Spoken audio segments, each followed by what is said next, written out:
Okay.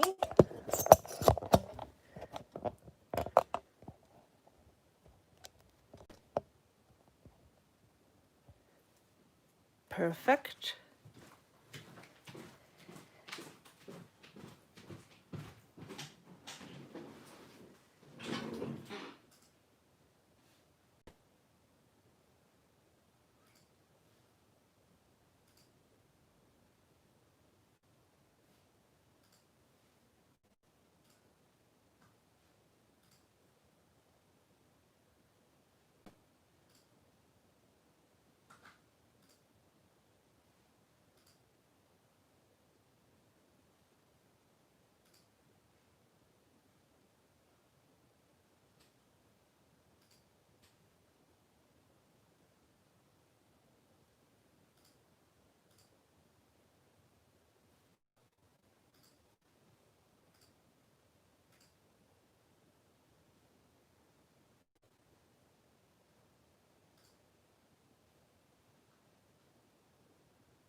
Okay.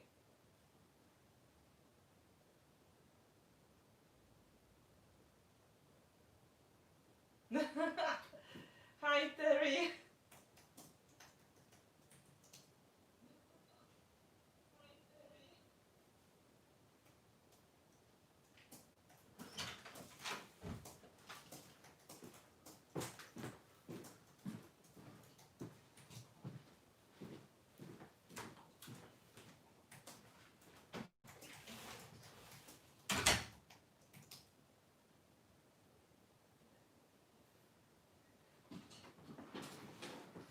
I'm just checking the connection now, but I think it is okay.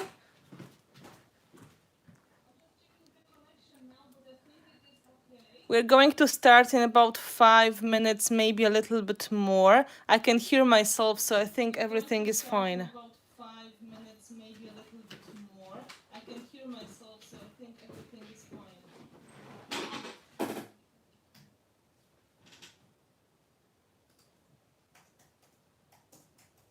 Hello all, thank you so much for joining. Hello, hello. I will just send myself the link as well so I can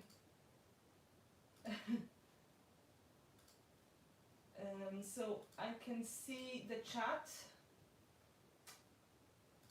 Um,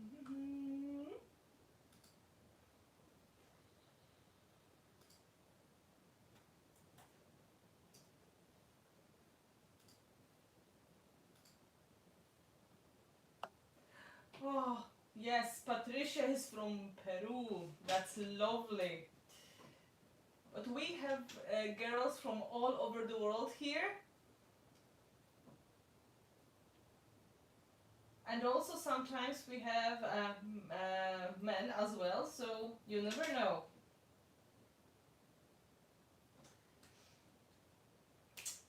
Okay, it looks like there's 10 of us already, so it goes quite quickly. I will move my tea closer to the video station.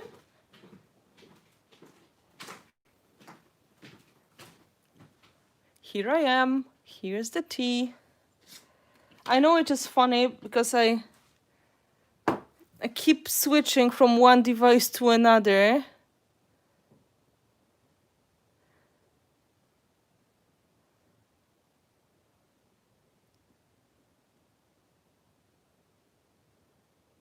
Hello, hello.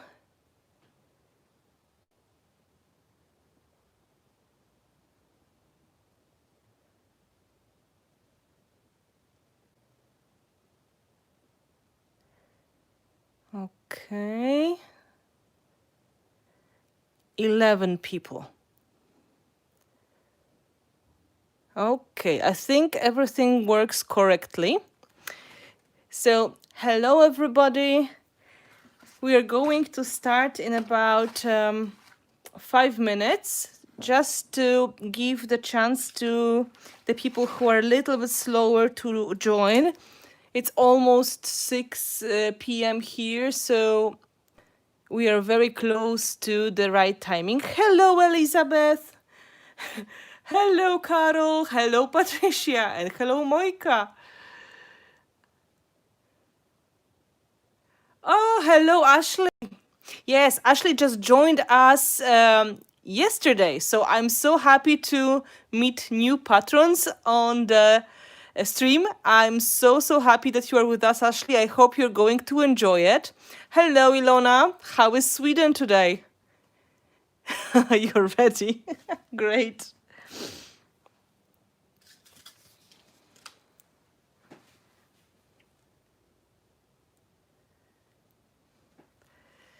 Let me switch off the computer.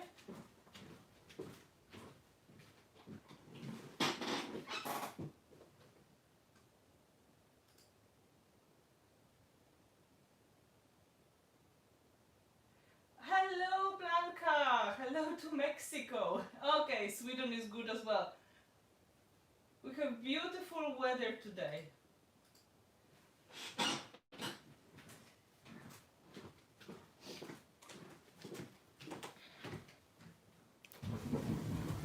So let's chat for a moment before we're going to start. Let me switch the view. Okay. Hi.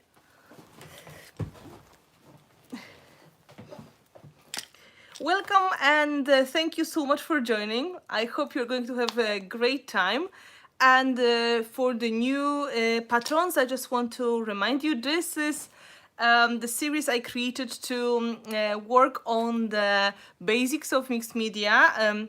It was a big request from all of the patrons who discussed that topic in the group, and they suggested it would be good to really deal with the basic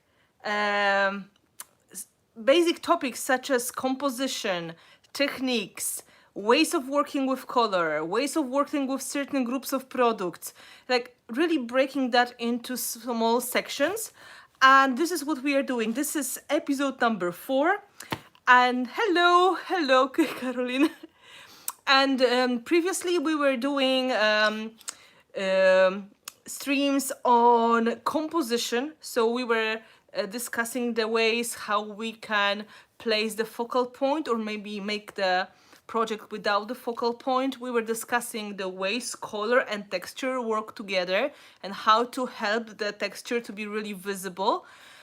We discussed the basics of the composition and what to remember when you create your project. So you can always come back to these streams because they are all recorded, and if you scroll down on the Patreon page you can see the links to them, and they're of course here waiting for you, so you can see that and much more as well. And today we all decided we are going to focus more typically on ideas, techniques and products which are dedicated to textures. Hello, Sonika.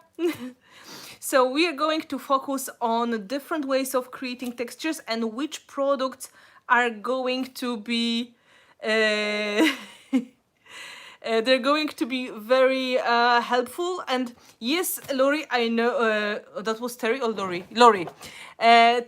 I made this one on my computer because it was just a quick grid and I could do it easily.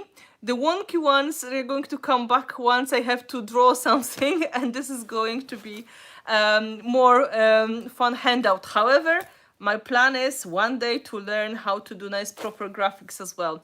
But it's on the wish list. It's not like coming very quickly. So first of all, today you have to forgive me then, there's no wonkiness, but it was easier for me to print it on the, to make it and print it, because it was very organized knowledge this time. And they are basically the most key information, this is the key information about the products you can use. And of course there's space to also make some notes, and there will be homework. I didn't really put the homework here, but I have it on my mind. So we're going to practice, and I'm going to practice with you as well. I have special basket with different supplies because we're going to try to create interesting textures.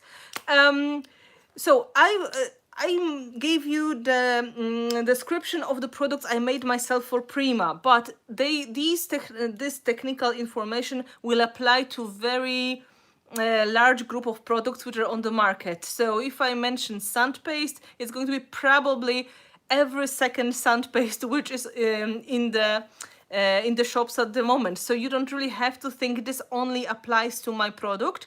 But some of the properties will be typically for us. So I will start with a little bit of the description of the product. I will do like the demo products for you. I already made even the swatches, so you can see them when they are dry, because sometimes it's just not the same when they are wet and they are dry.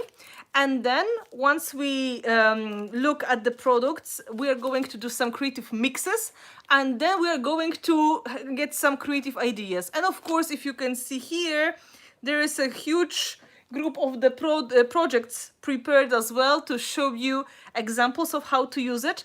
And I have a plan to create on the background together with you as well. So it's going to be a lot of creative fun.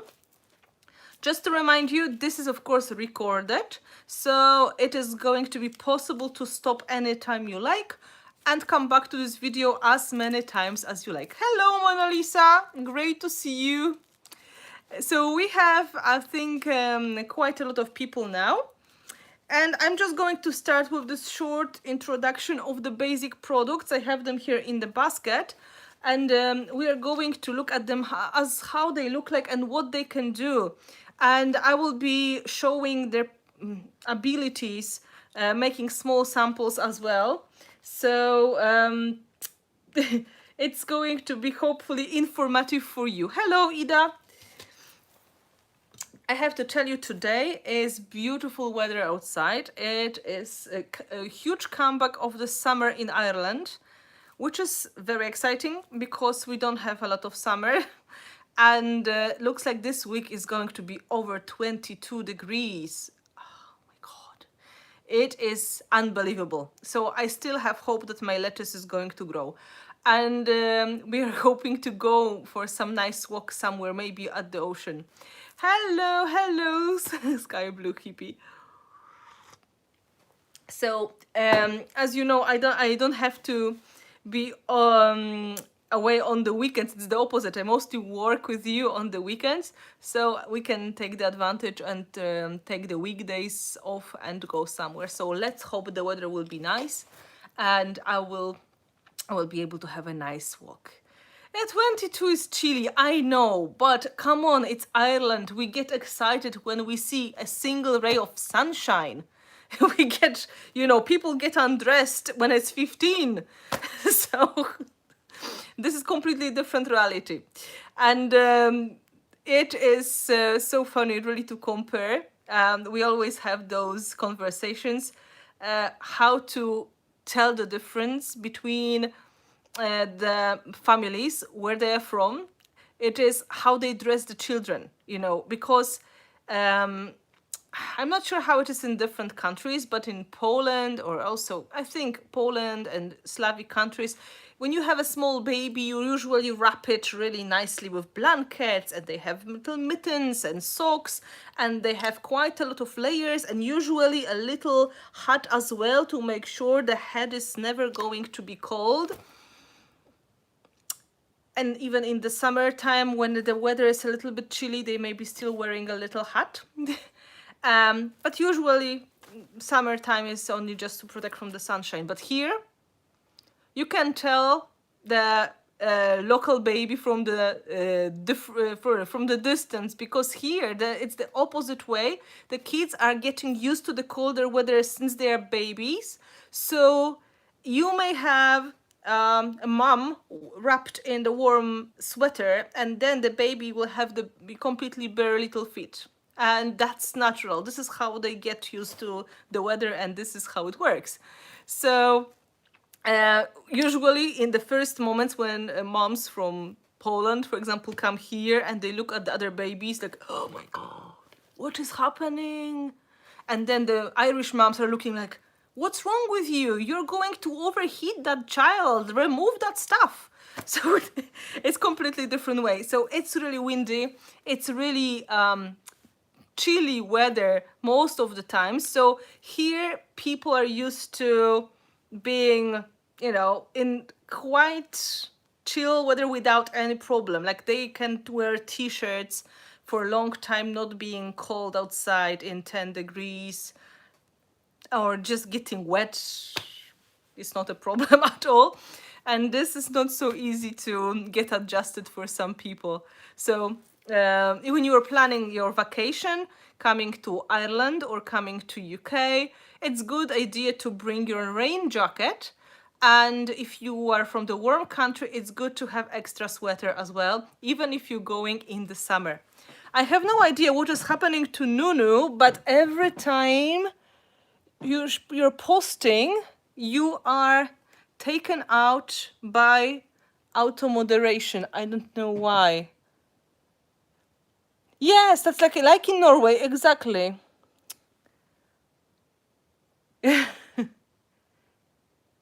Yes, it's just different way. And if I go to hot country, you just die. I'm just melting. Yeah, so we are going to start. I think this is the right time. So let's look at my table and let's see which products I have here for you. So I'm going to give you some examples, of course, after they applied, but I'm going to demo on the piece of cardboard as well so you can see the consistency, because not everybody knows exactly how they look like, okay? Yes. Oh, no, maybe you were just the bad girl, and just YouTube knows that you are the one, the troublemaker, and that's why it is, uh, modding you out. I have no idea. Poor girl. Oh my god. Oh yeah, I think maybe you are commenting too much. Hello, Mia. Okay, so let's switch. I will show you. Oh, yeah, perfect. Almost perfect. I hope you're not going to get seasick when I'm moving the camera. Okay, so first of all, this is just the example, of course. Yes, you are getting freezing with the 17 degrees in Mexico. Yeah, I can imagine. For us, it is lovely weather. So, guys, I made some swatches, and we're going to go in the beginning through with the script. So I gave you some ideas, what are the products like. But before we are going to look at the products, I'll just mention what are the important tools you may need when you work with textures. In fact, of course, you will need something that is going to be the tool to apply the textures. And traditionally, the most popular tool people have are different kind of palette knives. So you probably recognize that one, and probably you could recognize that one. This is like the most popular plastic palette knife available everywhere. And next to that, it is my silicone brush, which is slightly different. There are also tools which are typically created for creating textures. This is from Catalyst. They're very, very big. They're in the form of the brushes of different kinds, or also some of them are like wedges you keep in your hand and you can work on the bigger surfaces. And I have kind of a selection of the texture tools, but I don't really use that many, to be honest. Which ones I like the most, I added them to my brushes. So what we were doing when I created the brushes for mixed media range, I really wanted to have them as multi-tools. So on the other side of the brushes, some of them, this is the big set, they are silicone brushes with different kinds of the effects for your mixed media as well. So you can create textures, you can create interesting effects just by using the other side of the brush quickly. So this was, of course, putting together the traditional brush and the silicone tool that you may buy separately. And of course, you can use that as a blade of the palette knife as well. So we are going to look at them now. It's good to have them on hand. And these are the most popular tools that you have. So I really like the metal ones, honestly, but they are very hard to clean. This is almost new, but it was cleaned very carefully. And these ones, the same problem. Plastic is hard to clean. So that's why I started to use silicone brushes, and silicone is so much easier for me to clean, and also you can go with very, very thin layers as well. This one is funny. Yeah, I think it was inspired by the kitchen tools as well, because you can, you remember these spatulas you use for frying? That would totally do the job as well. But to keep the things a little bit on the ground, it is not just what we can use for creating the textures. You may have, look now at my special tools I have here on my table, and I think it is going to be a bit funny, but why not? Wonderful texture tool. Wonderful texture tool. One more great texture tool. Wonderful texture tool. And one more texture tool. So these are from the kitchen, of course, right? So you can see I just bought I don't know where, in a very cheap shop, some kind of the basic tools for making pastries. I don't make pastries, but I have ideas that these may be nice for creating lines, or you can try even some paint stamping with them. And this one, it's probably for, I don't know, for mashing. I think it would be for potatoes, but not this size. So that would be for mashing one potato, I think. Tiny, I don't even know. Like, I have a big proper masher for potatoes. And of course, the fork. So you don't have to stick to the tools which are taken from a proper art shop. Yeah, but it's so tiny. Beans. Yeah, but it's really small. Like my real masher is like this size. Yeah, so I was thinking this is perfect size for my studio, so I can do some interesting textures in it. So we are going to try them with some of the products. So you're going to see how they work together with the products. And of course, in the end, we're going to do a little bit more with different ideas, and you're going to have a homework to create some crazy, interesting textures at home as well. So, first of all, I have some backgrounds so I can work on. Yeah, so I may just have some cardboards here. This is very good texture as well. And the first on the list is heavy gesso. Heavy gesso is something that most of people recognize because it is so popular. And typically this is a primer, but if you have gesso, which is quite dense, and my products are quite dense, you still can do some good techniques. Now I can't open. Some good techniques when it comes to textures on your project. Typically, I would say people apply it with the spatula. So we can go and create impasto effects. Impasto, if you're wondering what that is, these are dimensional effects on your painting. So that would be like the freehand way of creating textures. So this is one of the things, but we can go far more creative. I put it in the water, and I have a big bucket of water here as well. I just compare to the silicone brush. Silicone brush goes smoother for me, and you can do quite nice layers, and they can be quite thin. So first I'm spreading like icing everywhere, right? So you can go quite thick, and you can go quite thin. Look at the thin version. Very easily I can do like minimum, and that's why the silicone brush is one of my favorites, because we can really play.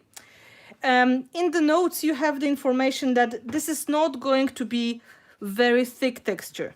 This product, so gesso, even heavy gesso, is more for priming, but not really for creating a lot of textures. But we can play with it, we can create results, we can make effects. And I would say it's really, really fun to play, for example, just with the stencil. And instead of going traditionally where you go on the top, on the top of the stencil, we apply product, you can go in other way, trying to lift. And this is quite good way. Oh, maybe I use the brayer. I'm not a huge fan of the brayers, honestly, but you can. So we can press the stencil into the layer of gesso or gel medium and then create slightly different result. I hope you can see what is happening here. It is different to traditional stenciling, and you can now you have the advantage of both textures because you can see the cardboard and you can see the stenciling. And if you have a paste or if you have thick gesso, this is one of the ways, of course, you can use it. And then I will put it in the water. Of course, we can combine that effect with something else. Let's try some of the texture tools, right? Let's put more of the gesso. I'm just going to use the thicker amount of the gesso. I didn't do the demo of the gesso, like there's no swatch because I'm sure you know how dry gesso is. But let's play maybe with this kind of tool to see what happens. Yeah, it is going to be quite nice greedy result, right? And of course you can use the leftovers for something else. Let's try another tool to see what they do in our gesso. For example, you can see this one has quite big space, so it's going to look more visible. And of course you can do special effects in your gesso or in your gel using the texture tools, or you can just play by using that as a blade. It's really up to you. So just as one of the options, and of course people use it a lot with stencils as well, but it is not the primary use of it. And I would say with the gesso, especially regular one, you're not going to get great results. There are some techniques where gesso is just your lifesaver, but I would say for textures, this is like, if you don't have better stuff, you can use gesso. So that is one of the options. Of course, black gesso is going to do exactly the same, and we are going to hopefully use it a little bit as well. And the second product, which is not so great for textures, but I would say it is quite important and it's on the list, it is soft gel. Soft gloss gel or soft matte gel, because this kind of the product is not really possible to use as a texture itself. Okay, because let's look at the reason. It is just too thin, right? It is not going to create a lot of texture. It is just going to be almost flat. But the reality is this is going to create wonderful effects by attaching things to each other, so gluing. So one of the most important ways of using soft gel is in fact gluing things down. So when we are trying to create some backgrounds, let's say we are doing techniques based on paper, so we are going to stick, and then soft gel is varnish and soft gel is the glue holding that in place as well. So all the techniques based on the soft gel, they are going to be either paper or some small embellishments you can stick on the top. So if you have it on your table, it's going to be your great friend, but let's face it, you're going to use it more for attaching the background layers. You can see these all here. I'm just trying to show you background layers, right? That is going to be soft gel. So the real texture comes from the object you are sticking, not really from the product itself. So I have really good book here where I'm showing different effects, and this is really good page to show you the use of the soft gel for creating textures. I hope you can see it well. So first of all, a lot of papers, right? This is one of the very popular techniques. So gluing some random pieces of paper and some little bits and pieces to create the texture in the background. And I do it. This step I always do with the soft gel because it's so liquid and so easy to spread with the background. So this is it. And the second use, all these little beads, all these little micro beads, art stones, all that is going to be stuck with the soft gel. So that is something that you are going to use a lot for sprinkling and for attaching things on the top. I hope that makes sense. So that is one of the ways. In fact, in that page, hopefully you can see, I started in a very similar way. I added a lot of the papers in the background, but this is quite flat technique. Let me show you, even here. Oh. You can see there are always pieces of paper.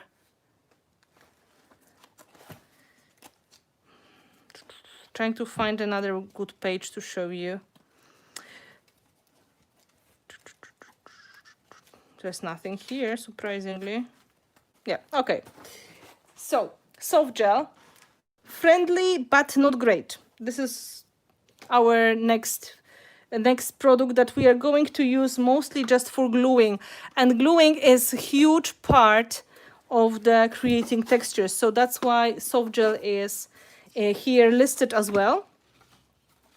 And the next in the group of the art basics, it is 3D gel. And 3D gel is something more serious. 3D gel is already texture itself. 3D gel, gloss or matte, has the body. And the body is what we need to create the effects. So if you think about this, it is more like transparent paste that is going to hold everything you put inside on your project. So, for example,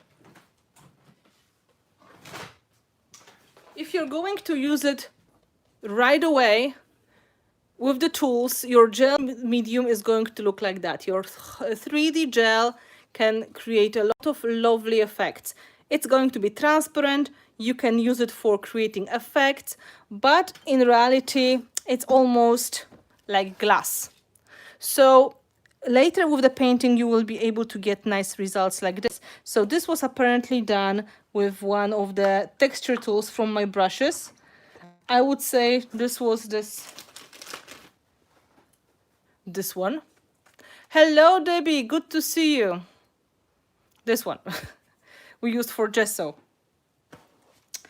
And very quickly, we can get really lovely results. But this is just the top of the mountain. This effect is also 3D gel, but done in a little bit different way. And I want to show you that in a moment. In fact, it looks almost like crackles or very interesting effects you can do. So this is one more thing. And finally, let me show you this.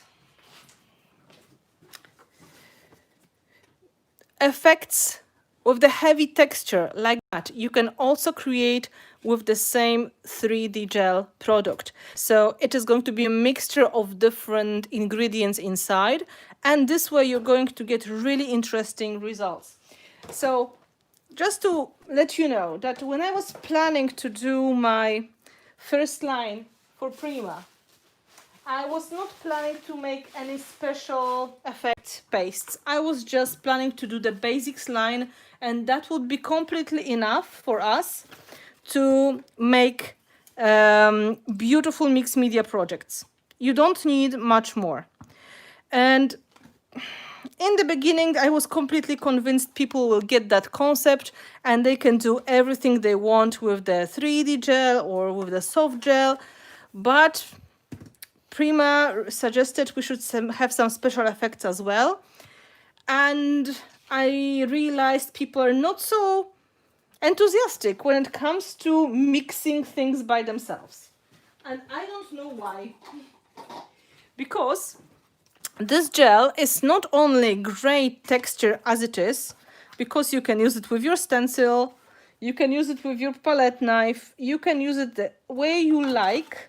It's really up to you. So let's say we are going to spread it now to create some texture in the background, right? You can imagine I just started and I'm going to leave it to dry and it's going to get transparent. But, this product is in fact lovely base to mix tons of different custom products. So, of course, we can use it to create effects with the texture tools. We know that effect already. We were trying that with gesso. It was fine. We can use it to create even more fun effects. I'm just spreading that again. Even simply by tapping. I show that technique in the class and people are always, huh? And this is it? Nothing more? And in fact, yeah, this is nothing more. You tap and you have it. And after drying, this is it. If you can see that texture, this is exactly gel medium tapped with the palette knife. Right, and this is super cool and very, very simple to do, right? So, not complicated at all. Of course, as you said, you can mix it. So let's put it here so we can mix it with something. Because as you remember, this is neutral base. So we can add ingredients inside. And one of the most popular ingredient would be mica powder.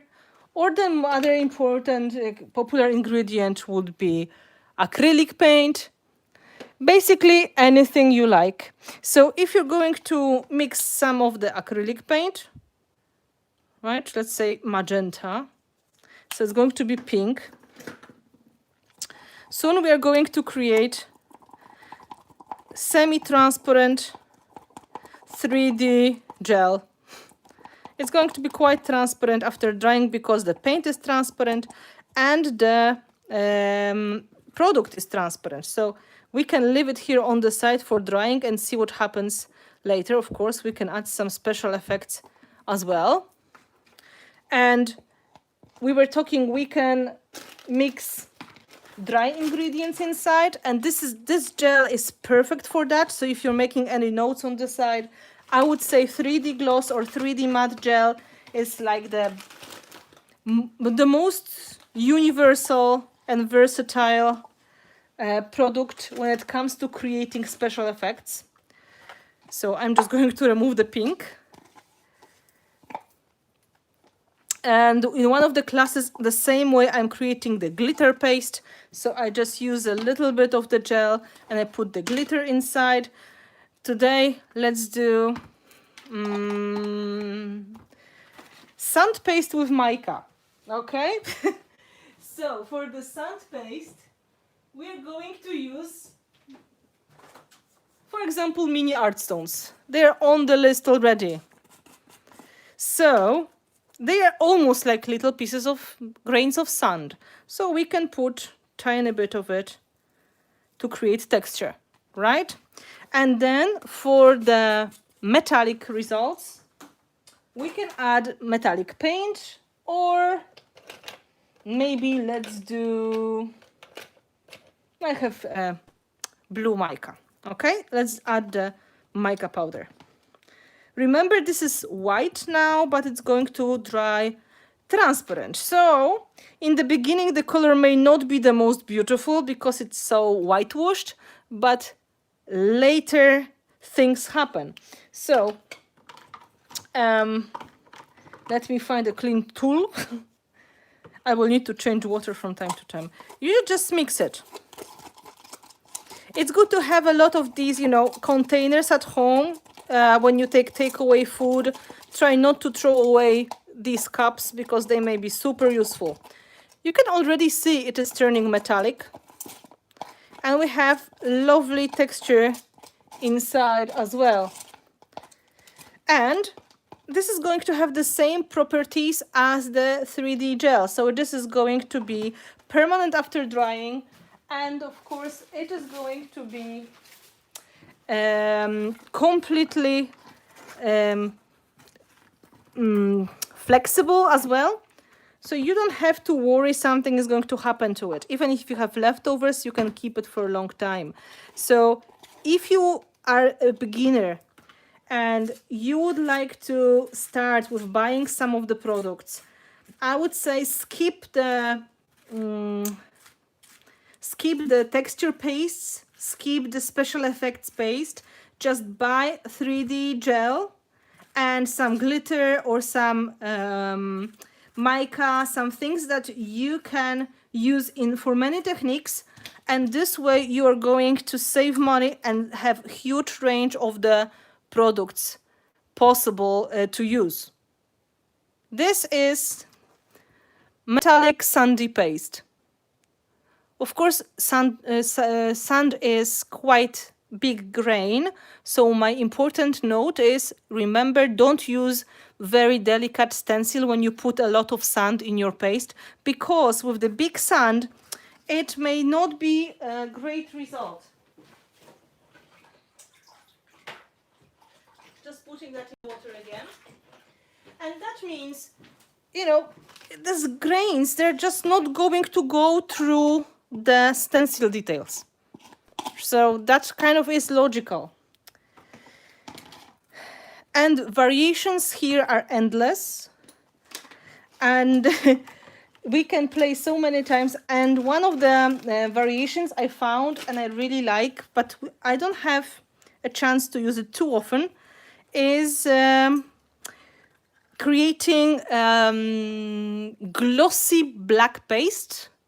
Glossy black paste is possible to do as well. You can use the 3D gloss gel, the one I have now. And if you need it, you can add Indian ink, black Indian ink. And then we can, of course, add as much as we want. But black ink is glossy and this is glossy.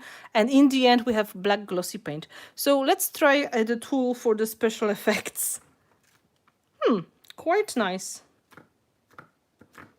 Mashing potatoes. We can get that as well. It's up to you. What do you want to get? And when it comes to the differences between gloss gel and matte gel, it's not really a big deal. It is almost the same. You can mix stuff in. The only difference is in the finish. Pastry tool. Yep. So as you can see, it's quite a lot of fun. And if I would recommend some product to buy for the total beginner, 3D gel is one of the top list products for sure. And I hope you can see why. In almost every project when I create textures, there are some parts of the 3D gel, and I use it for mixing, I use it for stenciling, I use it for freehand textures. It's just so good. So I put it in a safe place now. It's going to dry.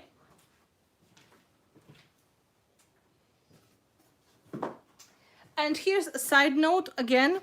I told you a lot of brands, they have gel medium that is possible to use in a similar way to the one I'm showing you. Because all of the gel mediums, they were supposed to add texture to the products.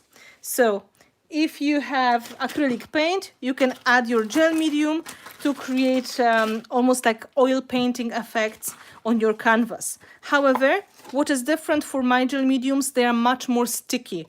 That's why they are great glues. And this is in fact like 2-in-1 product. So that's why I decided to make it this way. My favorite techniques are collage techniques. So I wanted to be able to do 2-in-1. So I don't have to have separate glue and separate texture gel. And if you have gels from other brands, you could probably notice they are good for textures, but not all of them will stick as much. So it's just personal preference what you like to use. Of course, I prefer to use mine because I like them. And then next on the list is heavy body gel. And I put the note here. It's good for the stenciling. It's good for the texture tools. However, it is not great for other techniques, to be honest. I would not recommend mixing something inside. And I will just show that to the people who maybe don't know this product so well. Heavy body gel is too thick. Yeah, this is heavy body gel. And it's almost like Jello. So if you will try to make effects with that, I don't see a problem. Let's even go here and try to spread it, right? We can use the tools. But the reality is, it's not going to be easy to mix anything decent inside of it to create nice, smooth paste. So this is the product which was created for dramatic effects of the high peak. For example, you can dry it as it is and it's going to dry and it's going to keep the shape. But mostly heavy body gel is the glue. It's the dimensional, almost like concrete that is going to hold the elements in place. The best glue in the universe. Yeah, but it more than anything, more than any other of the gels, this is not really great for mixing with other things. You can mix stuff in soft gel, you can mix stuff in the 3D gel, but here it's going to be a fight and struggle. Let me see what you are saying. Yeah, that's true. When you open that first time, you think, oh my God, what happened to it? The reality, it is exactly the way it's supposed to be. It's sometimes you can even cut it in squares. This is the reality of that product. Then another option I put on the list, and I mentioned this is similar to the 3D gel. It's the modeling paste. And I will show you the consistency. Techniques are very much the same. However, this is nice and creamy. However, this is white. And white is not going to be so great for mixing the color in, right? Because color is going to be altered. Color will be more whitewashed because of that, of course. You can see it is not completely covering, but it is going to whitewash our color. So if I put the same magenta color inside of the modeling paste, the color result is not going to be as intense as it is with the 3D gel. So keep that in mind. However, if you're planning to make some crazy mixes, this is very good base as well. So you know what it is. If you want to make sand paste, modeling paste will do great job. Because look how creamy it is. It's lovely. So if you're planning to add some extra ingredient, I would say there are two things you have to remember. Do you want to see the color? and how creamy it should be. Okay, if you don't want to see the color, it doesn't matter for you. You can easily use modeling paste or light paste. Result will be great. If you really go for the color, then I would go back to the 3D gel, because this is ensuring the transparency. So for example, glitter paste would look nicely with the 3D gloss gel, but would be very pale and I would say disappointing if you're going to put it into modeling paste. I hope that makes sense, because when it comes to consistency and general feeling and stickiness, they're almost like twins. The only thing is one is a girl, one is a boy. So one is white and one is transparent. So the body of the product works well with all of the tools we have, and the stickiness is exquisite. You can use it for a lot of good gluing as well.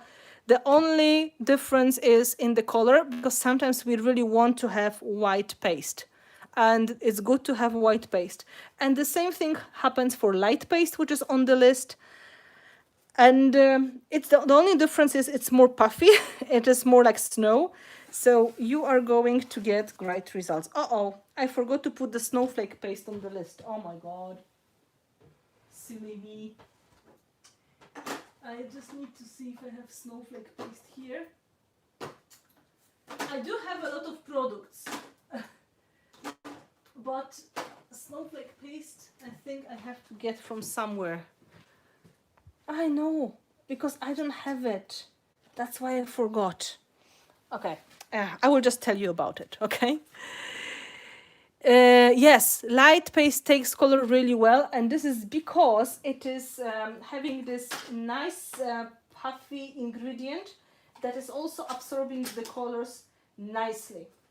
So let's look at some of the examples again, and I will just bring maybe this one. This is good example of using 3D gloss gel. So this one, and tons of art stones. And what I did here, instead of mixing that inside of the paste like we did with the sand, I did different combination. So I took my background first. I had my papers on. I hope you can see there's paper glued with the soft gel. And then I used this 3D gel through the stencil. Let's take some stencil from here. Hello, baby. Yeah, we have stencil. And instead of mixing in, I just applied it on the top. It's a good thing I have so many tools. I don't have to wash all of them, right? Let's go here. So I did that step first. And of course, remove the stencil. Very nice transparent texture. Do some paste absorb color differently is my question. That is a very good question, Terry, and I'm going to tell you in a moment. And once we did that, art stones were on board, and instead of mixing them in, as I said, now I lost this jar. Come on. Sorry. Instead of just really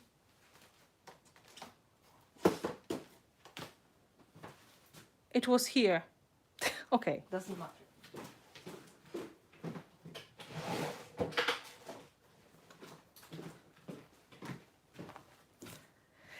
I just put that on the top.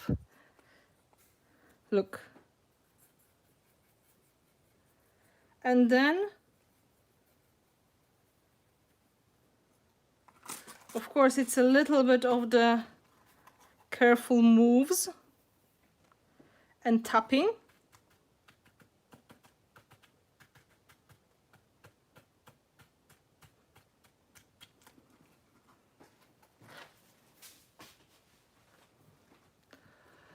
And you get the result like this. Okay? So it's another way. It is more crisp.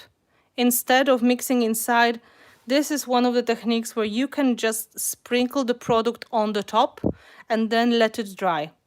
And what is going to happen now? The paint is going to go into the spaces between the art stones. So the results while painting, they're going to be almost like velvet. You know, you're going to see there's space between the art stones. So this is another variations of the technique we did. Instead of mixing inside, we're going to pot on the top. And now the question about absorbing. Well, in fact, the reality is almost all of the paste from Art Basics, they don't absorb anything. So when you have gel mediums, so the soft gel, 3D gel, heavy body gel, and modeling paste as well, they don't really absorb. They seal themselves like varnish. That would be the best description, like varnish. And once they are sealed, they are not going to let paint in. So they work as a sealer. And I'm trying to see if we have any good example.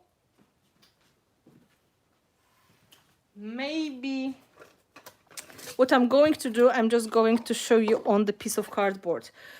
So this is for soft gel, 3D gel, heavy body gel, and even modeling paste.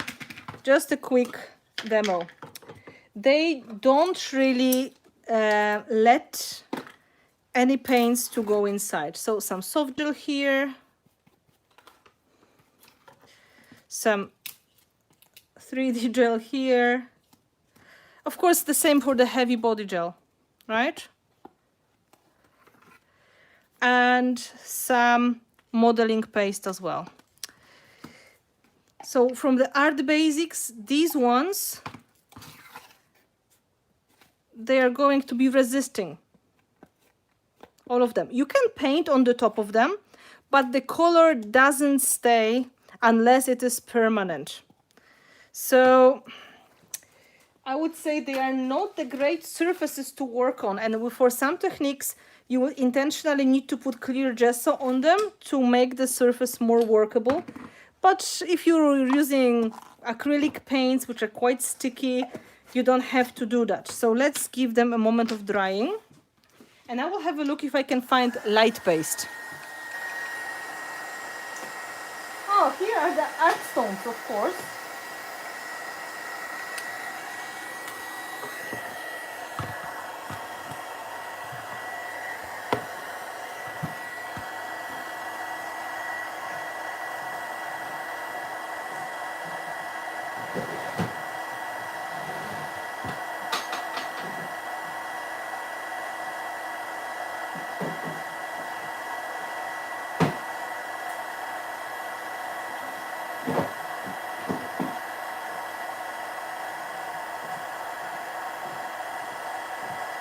Moment, I will take it from the shop.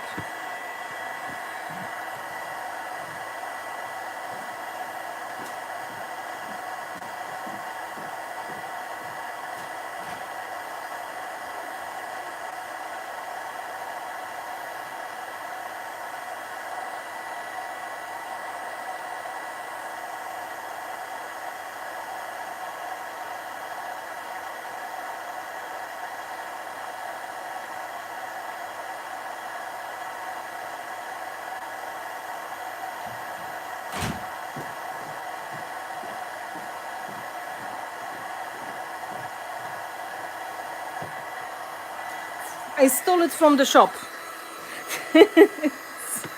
That's why. So you are going to see it has slightly different texture. I rarely use it personally because I'm just so used to modeling paste. But we're going to put a coat here so you can compare. Okay. And from Art Basics, only the light paste is the one that is going to absorb the color at least a bit. That is kind of funny, but this is the reality. All the other ones, they are working basically like varnishes. This one turns like into the bubble gum, so it is flexible and not absorbing.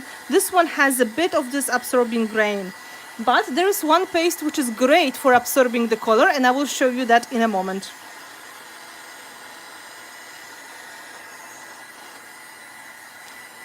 Any more questions in the meantime when I'm drying?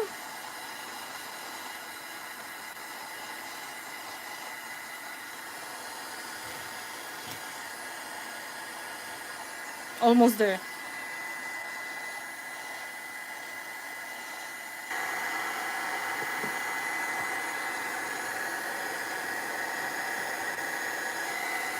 Oh, it's even bubbling, look. Ta-da! Can make nice bubbles.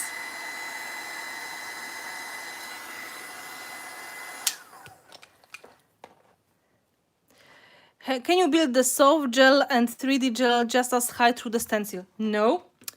I mean, if you have a stencil, can you make the soft gel rather thick, right? Or how does it work? Soft gel is never going to go as high as the 3D gel because it's liquid and it's going to rather go under the stencil instead of staying on the top.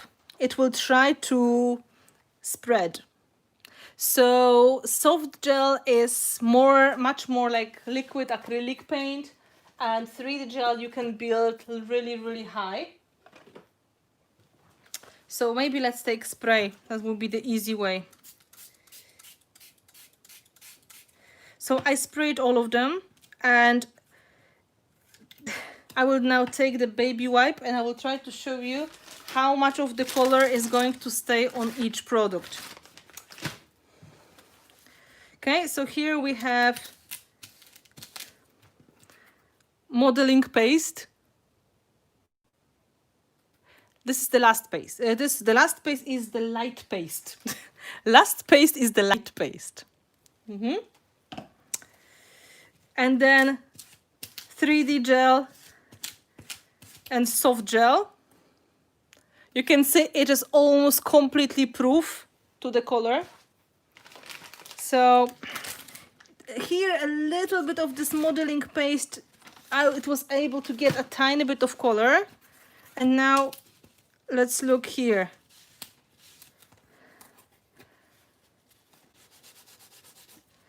Yeah, it is still possible to clean off, but it absorbs the color much better than the others.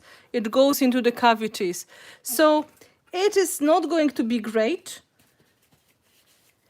The one that is going to do much better job is here. What is it? Come on. This one. This one is paper paste, and I'm going to show you that in a moment. Sorry.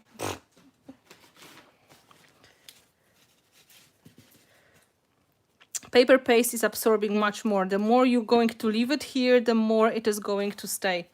So if you want to get effects with the textures, paper paste is going to be the best for absorbing the color.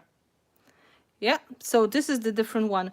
The other one, light paste, again, if you leave it here, it's going to slowly absorb. These ones, they're meant to resist. So of course, let's leave it here for texture, for checking, but the reality is going to be, these ones are almost like varnishes. This one will take a bit, this one will take more, and this one is going to take the most. Okay, so let me go to another groups. We did the first page. I showed you different kinds of paste from the Art Basics group, and it's already giving you some ideas how you can create textures. Then we have art ingredients, so the products you can put on the top or inside, and we already did some with art stones, so I'm just going to show you. They come in different sizes, so there's bigger art stone, and there are some art stones which are very big. And of course, Yeah, these are the very big mega art stones. And then finally, the ones I really use the most, and I was showing you mini art stones. This is the same product, just different variations of the sizes. And Vasily had a good idea. He wanted to create some special effects as well. So he was crushing them. You can crush them if you like, which means they are not like real stones. You can even crush them a little bit with your fingers. So if you want to get variations of the sizes of the stones inside and some special effects, you can also play with crushing them into smaller bits and pieces. So this is another advice. And I was showing you that you can stick them on the top. You can mix them inside. And here they are also under the rust paste to create the textures. Hopefully you can see together with other products, together with mica powders and mica powders as well, but microbeads and mica flakes. And they are great for creating visual interest. So if you look at this project, this is one of the videos you have in your package. I created tons of the texture using the art stones in the cavities of the project, and it adds a lot of visual texture to project, of course. This is also the project when I was using the paper paste as well. So the paper paste has this lovely gritty finish on the sides. Yes, paper paste is great for snow effect, and I'm going to go to it in a moment as well. And when we look at another group of the art ingredients, the ones that I was mentioning in the list, some of them you can use in so similar ways. For example, beads and micro beads. If you don't have art stones, but you have your beads. Yeah, a lot of beads. Let's look. Microbeads, in fact, they are very similar in size to the mini art stones. And beads. Let's find some beads. Oh, for example, beads, right? These will go easily with any of the products. So modeling paste, soft gel, or 3D gel, you can stick them to the project or you can mix them inside to create special kind of paste. And the same happens with microbeads. They're going to be good for sprinkling on the top. And again, my first suggestion is soft gel to stick it on the top, but you can mix them inside and they look very, very beautiful. Let me show you the microbeads on the project.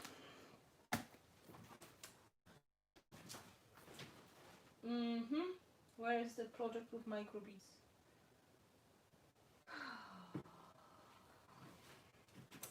Project with microbeads. Ah, it's in the book.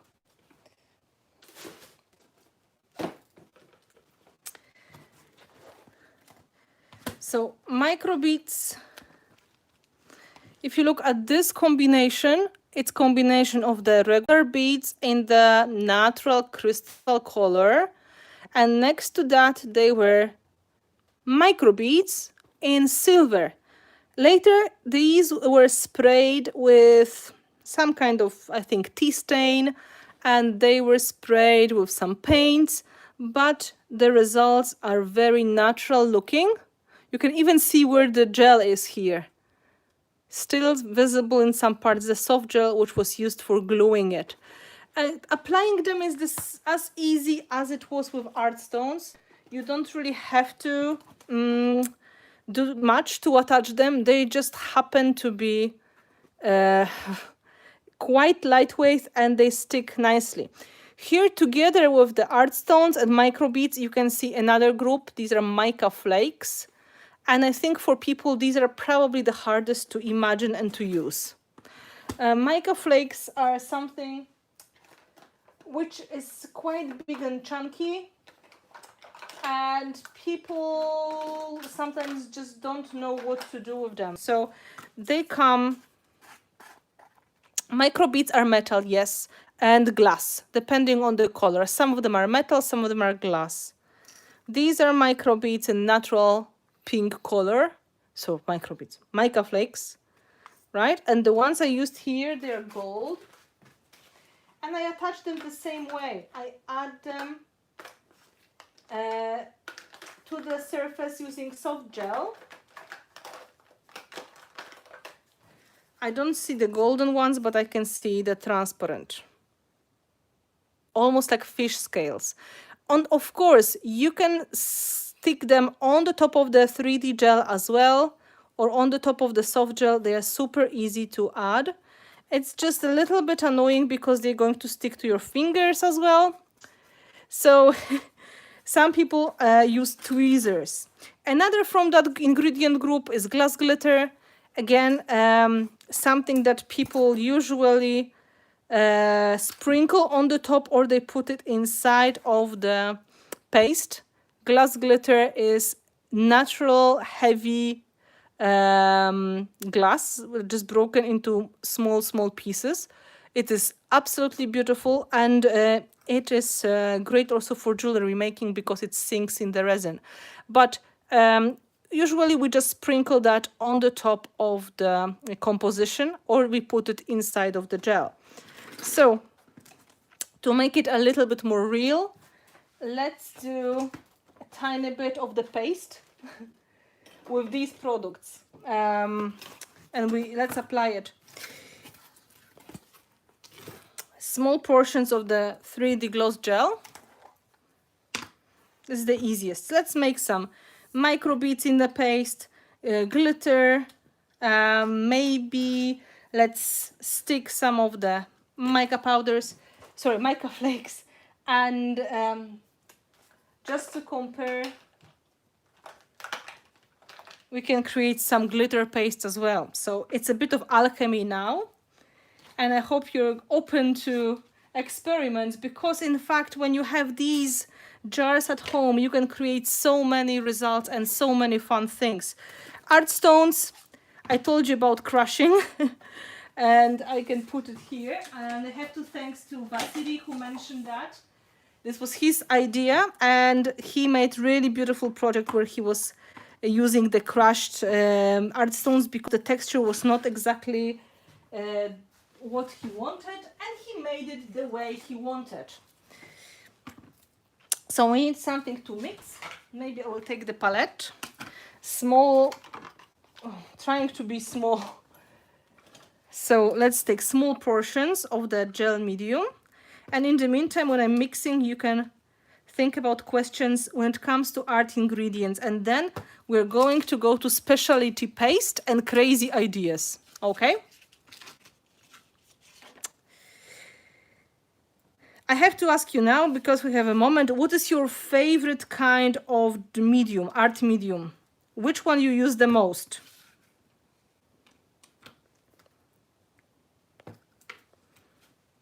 Because no, it's time for the small survey.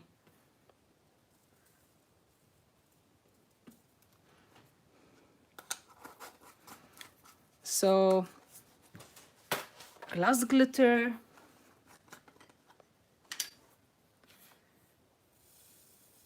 Microbeads. Glass beads, maybe it's, and regular glitter. Gesso, yeah, that's probably very honest answer, because a lot of projects, they require some kind of gesso. Yeah, heavy gesso and heavy body gel. That would be the same as me, Caroline. Look how much of the glitter I put into the gel. Don't be afraid. It goes a really long way. And more glitter means more shine. Gesso, heavy body gel, 3D gel, and paper paste. Oh, paper paste is getting popular. Happy Body Gel, second. So look, it's because the 3D gel or modeling paste, they're really creamy. Mixing stuff inside is easy. So let's make sample of these different effects. I have some small papers here.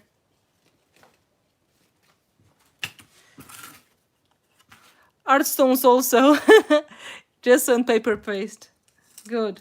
So here we have still wet, but quite interesting glass glitter paste. And we will wait for this to dry. Next in a row, it's going to be microbead paste. Microbead paste. I just clean my tool. Art stones, I added that to the range because I think it is very versatile, and for many people it is great alternative to using sand, because sometimes they don't really have access to the nice sand they would like to include. So I would say it's convenient, and those lovely round matte white grains, they're really adding a lot of beautiful visual effect. Okay, look. We're going to come back to them in a moment when they're going to be more dry. That was microbead. Now let's mix the glitter paste.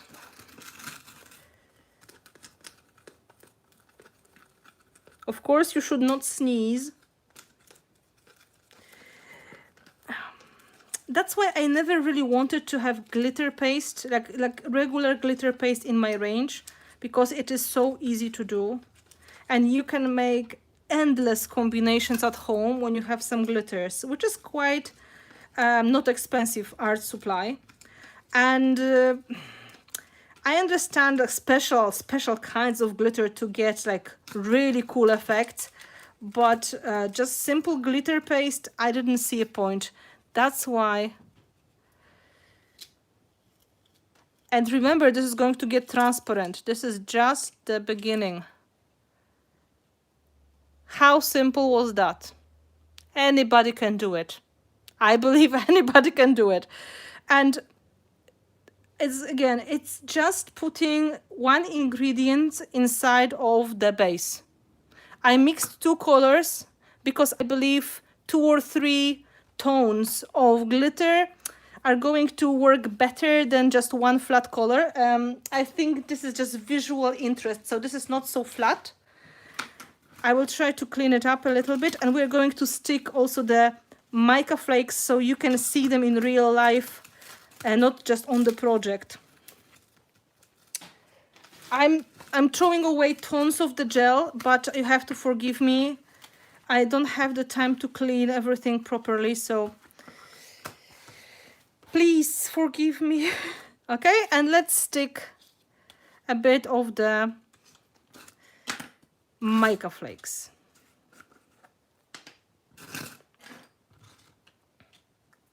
Yes, for covering mistakes, they're great.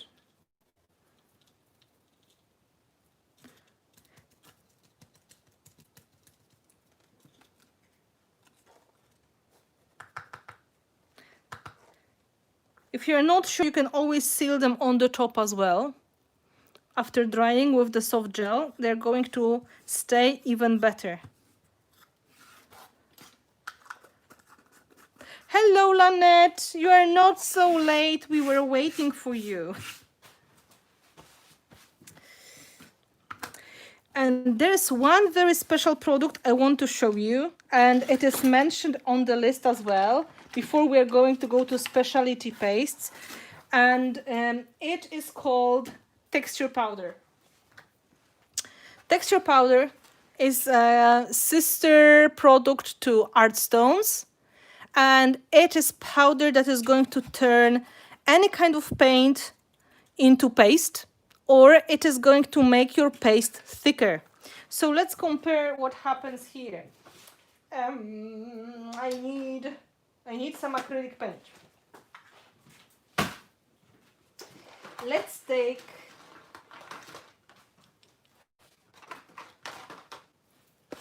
red acrylic paint. Nice liquid red acrylic paint. You decided for today you need to have a little bit of this metallic paste that is going to match the color of your acrylic paint, and you don't know what to do. You can mix it with gel medium, but you're afraid this is going to be too transparent. You would like to have matte finish, so there are solutions as well. This is powder that is going to turn your products thicker, or it's going to turn them into paste, so you can add it as extra ingredient. So for example, you can just add it to gel medium here and create semi-transparent or almost matte paste.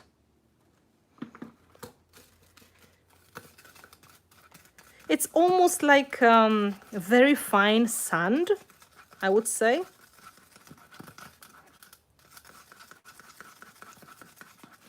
Of course, the more of the powder you put, the more thick it's going to get. Yeah, red. I just don't know. I just have red on my hand, but red is a good color. Oh, okay, ignore me. I'm so clumsy.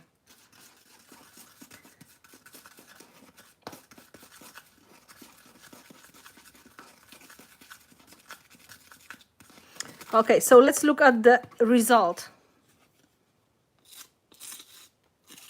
Okay, you have to ignore these few beads, but it turns into matte, like a ecru of white paste. Okay, that is texture powder just in gel. We can add a bit of color. I'm adding the acrylic paint now.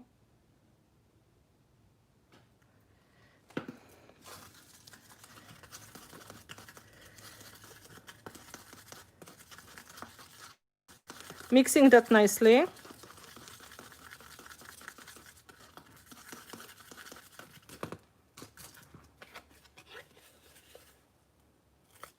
Oh, I have to mix better because it's still...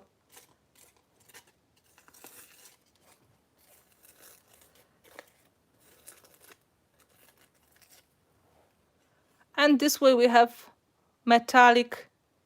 That was 3D gel. That was 3D gel with the paint and the texture powder. But to show you that it doesn't really have to be even the 3D gel, I just put directly a bit of the acrylic paint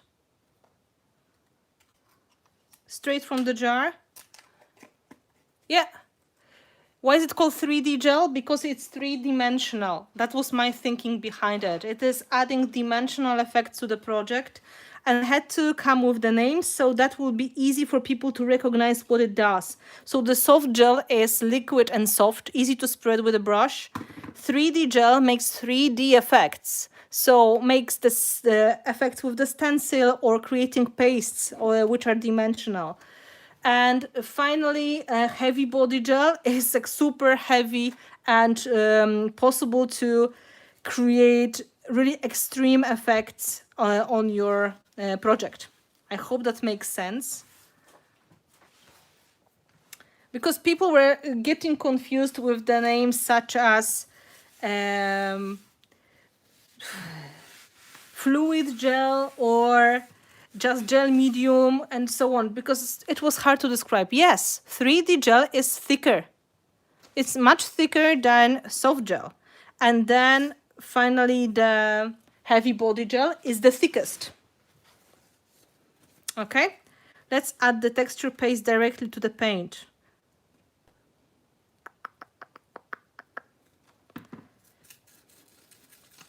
And you can see right away what happens. The paint is turning into paste as well. Of course, the more of the powder, the thicker the paste is going to be.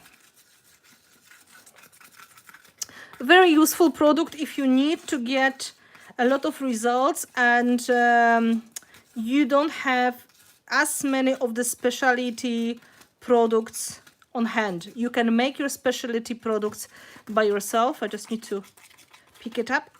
Yeah. Let's take another piece of paper.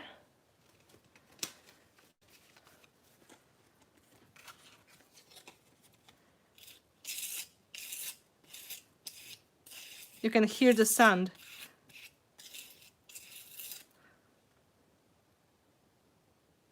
No, it doesn't change the color. It's just slightly, maybe slightly making it a little bit more flat because it is matte product.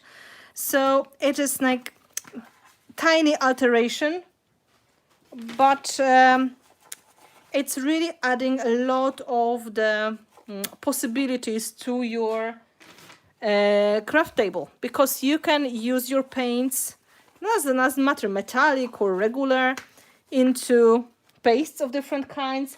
Or if you have certain product which is too liquid, for example your gel medium is too liquid, you would like to get paste instead, you can easily turn it into the paste just by adding the texture powder. So for little scientists and people who like to play creative alchemy, texture powder is great option. So I'm going to put all these samples here on the side so they're drying. I'll just give them a moment of drying, and we're going to move to specialty paste and then to crazy ideas. I just give them a tiny bit of the heat gun blow, and you can see what happens here already with the sample with the purple spray. This is gel, and you can see, oops, it took only a tiny bit of paint. This is modeling paste. It was a bit better. Oh, that was wet. And here's light paste. Light paste gets the most of the color, I would say. And finally, paper paste. Paper paste absorbed everything inside. Can you see the difference? These are resisting or almost resisting. This one is absorbing.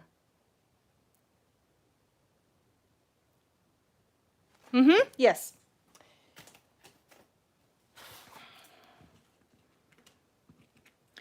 This one is with the gel, and this one is just paint with the texture powder. So you can see this one has more body. This one is more flat, almost dry in a moment.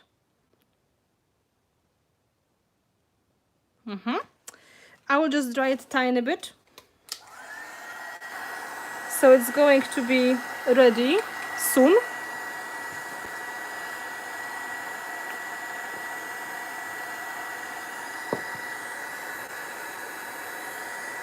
So what is the light paste best used for? Some people like it to use it for regular textures because it is faster drying than modeling paste, and it is white. So this puffiness makes the texture more interesting and faster drying. Second, for snow effects, and I'm going to show you that in a moment, because I would say that I prefer the light paste for the snow effects comparing to the suggestion from Anya, because paper paste is very white, while light paste is more like puffy, like, you know, more soft. You can see the gel is drying, so everything turns more intense. I will put it behind me and I will show you the next thing.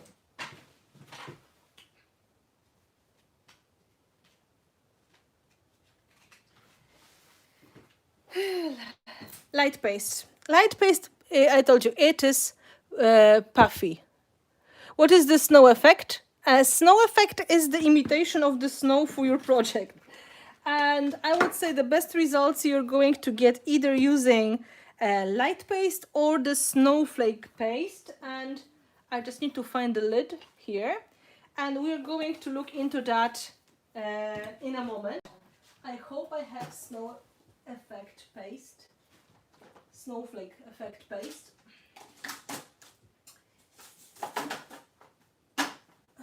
Because I should.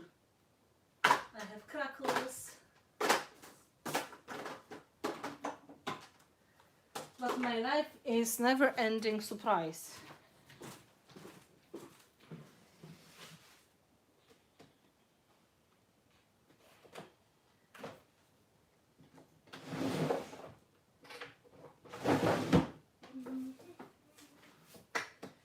No.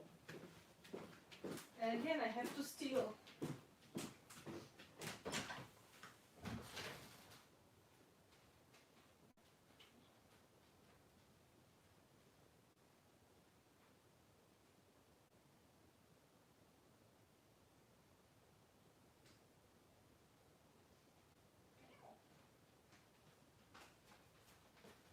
I'm lucky.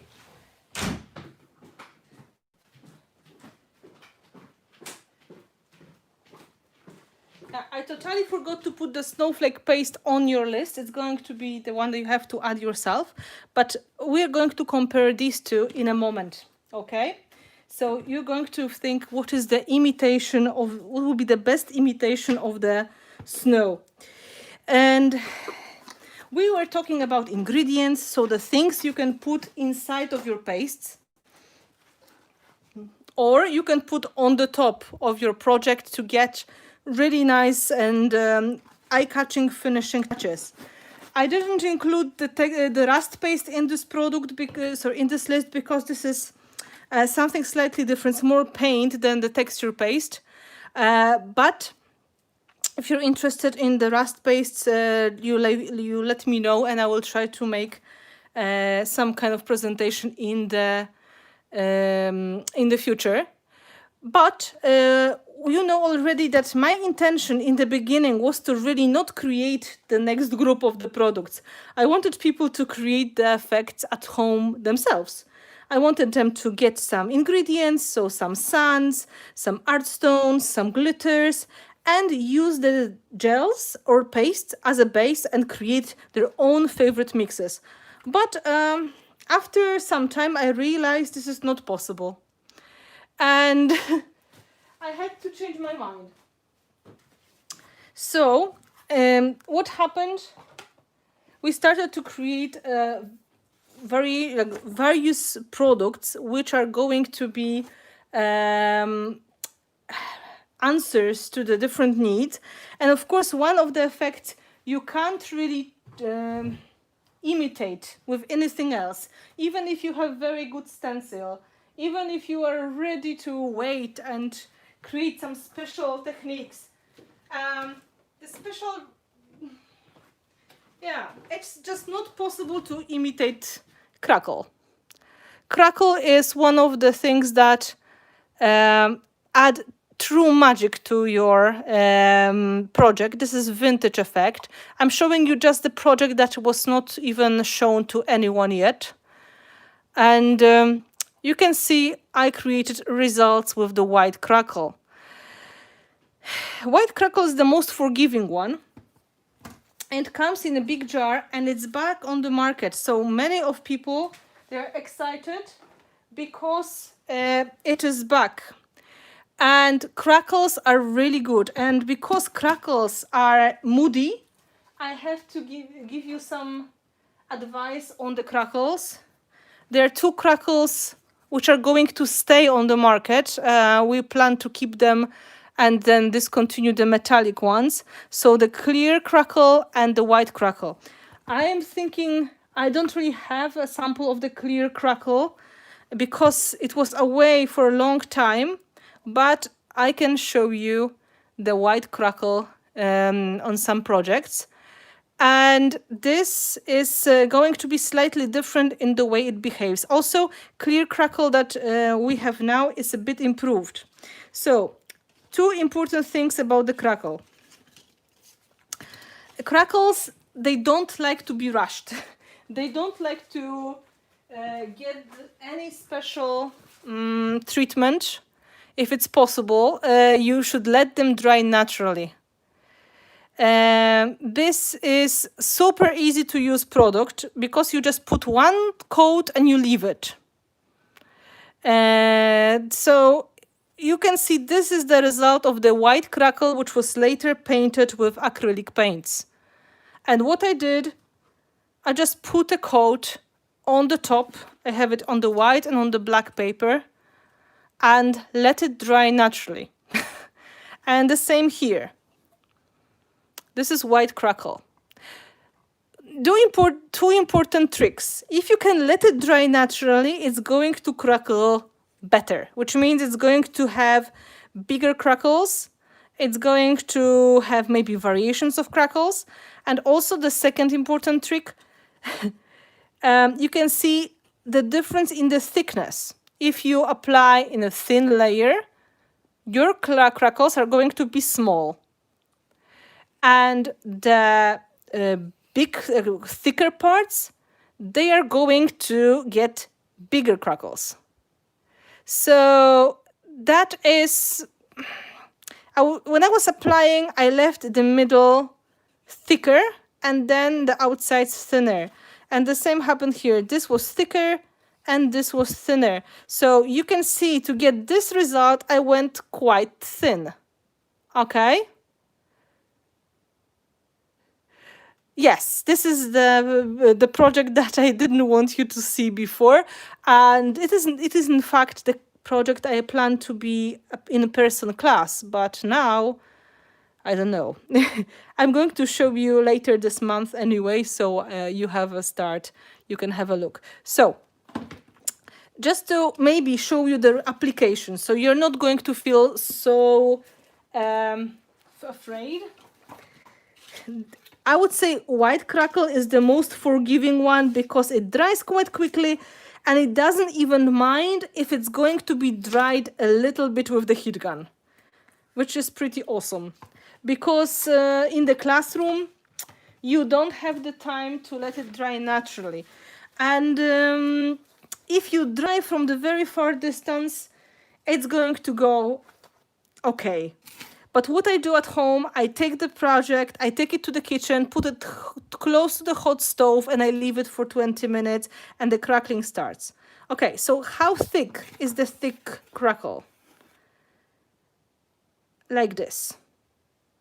Can see how much?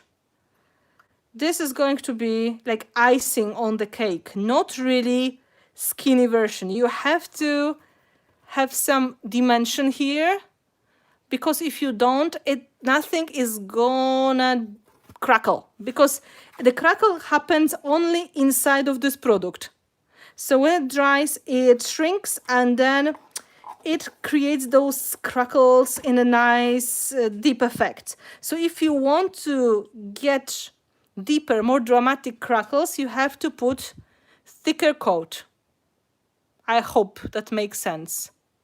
So this would be the amount to get good size crackles on your project. When it comes to clear crackle, this one, let me show you. This one, we changed the formula a little bit, so it is less smoothie. And the same story. The thicker it is, the bigger crackles happen. In the beginning, when we have the clear crackle, it was only doing the small cracks. Small cracks like this. Now we change the formula and we can get also bigger cracks as well. Also, you can see what happens to the paper with the crackles, because the paint, the crackle paste is shrinking. If you put it just on the paper, it's going to warp it. So it's better to apply crackles on the sturdy backgrounds. This is important note for people who are not, new to mixed media. Try to apply your crackle on something thicker than paper. So something which is not going to be so easy to warp. So you can see here I was going really thick and the crackles are really big. You can even still break them into smaller ones if you want. And in the place where I was thinner, the crackle gets smaller.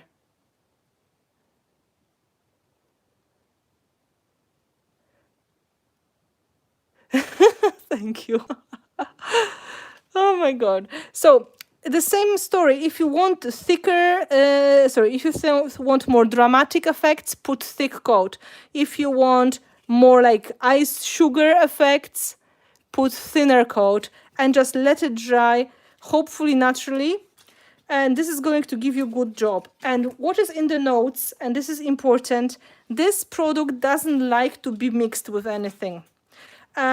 You can try adding some mica powder, maybe a delicate amount to the white crackle, maybe a little bit to clear crackle, but remember, it is very moody product. It doesn't like to be altered because there is special formula of the resin and base that is supposed to create the cracks, and if you break that balance, it's not going to crack the way you expect. So it's better to paint on the top.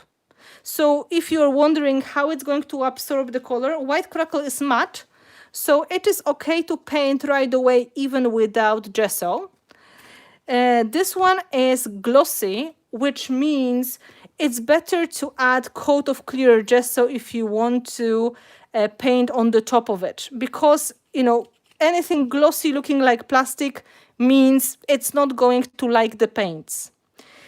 There was a question about absorbing. This one, clear crackle, doesn't absorb anything. It's like plastic. The only effect you're going to get is the color is going to go in between the crackles. So if it's on the paper, it's going to give you nice result because it is going in between. White one is matte, so more of the color is going to get inside. It's going to stick better. I'm just spraying some water and some of the paint. And you can see what happened. It's in fact, the spray went under the crackles in some parts, so the crackles are now coming off. And it goes in between the crackles, but it's not really going on the top, if you can see what I mean. So what happens if you realize your crackles are coming off? Because it may happen, your surface is wet. Dry it and try to varnish it with the soft gel. So if you have the feeling that your crackles are not going to stay because the surface was not right, you can still give it a coat of varnish. And so far, soft gel is the best solution. So if you want to get metallic effects, I would say, it's crumbling now. I would say it is much, much better to just paint it on the top instead of trying to get results by mixing. Mixing is it's really risky. So this is not going to give us great effect. See what happens? Because of the water, it just came off. So varnishing is a very good idea. Yeah.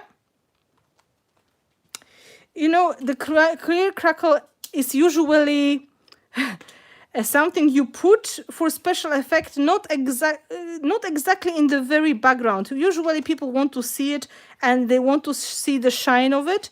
So they would put it in the places where you can see this glossiness of it. So they're going to put it a little bit later, almost like finishing touch. While the white crackle, it's almost like the paint on the wall. So you can paint easily on the top. So even let's take acrylic paint from the metallics, and I don't put any gesso, I just take it straight from the jar. You can see,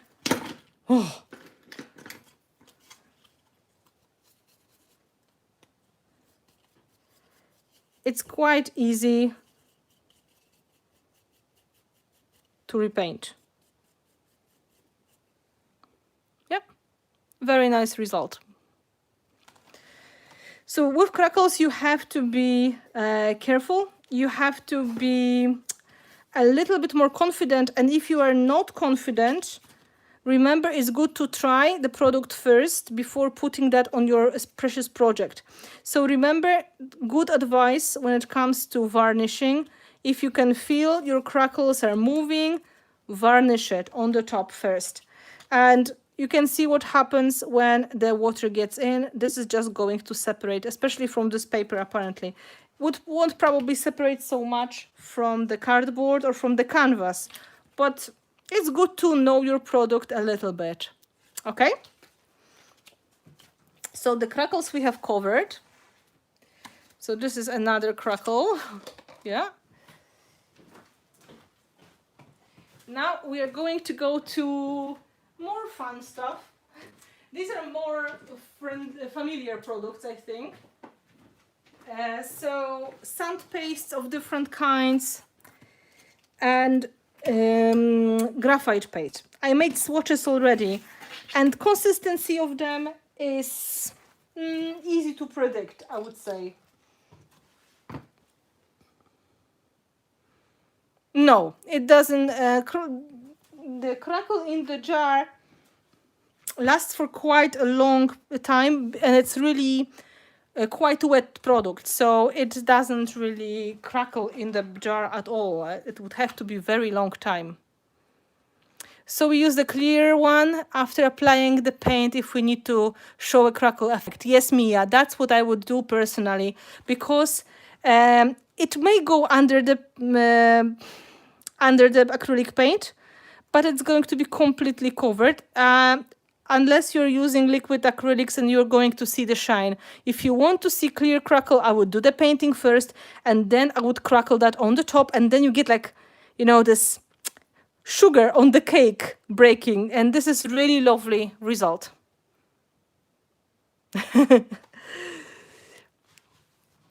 Yes, clear crackles are absolutely amazing, but they are more, in my opinion, they're more finishing touch product than the start.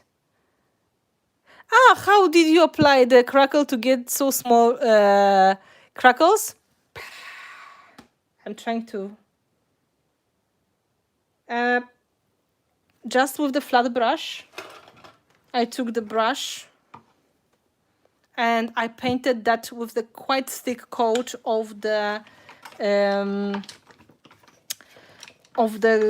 crackle, and I let it dry. This was half of this amount I put in here.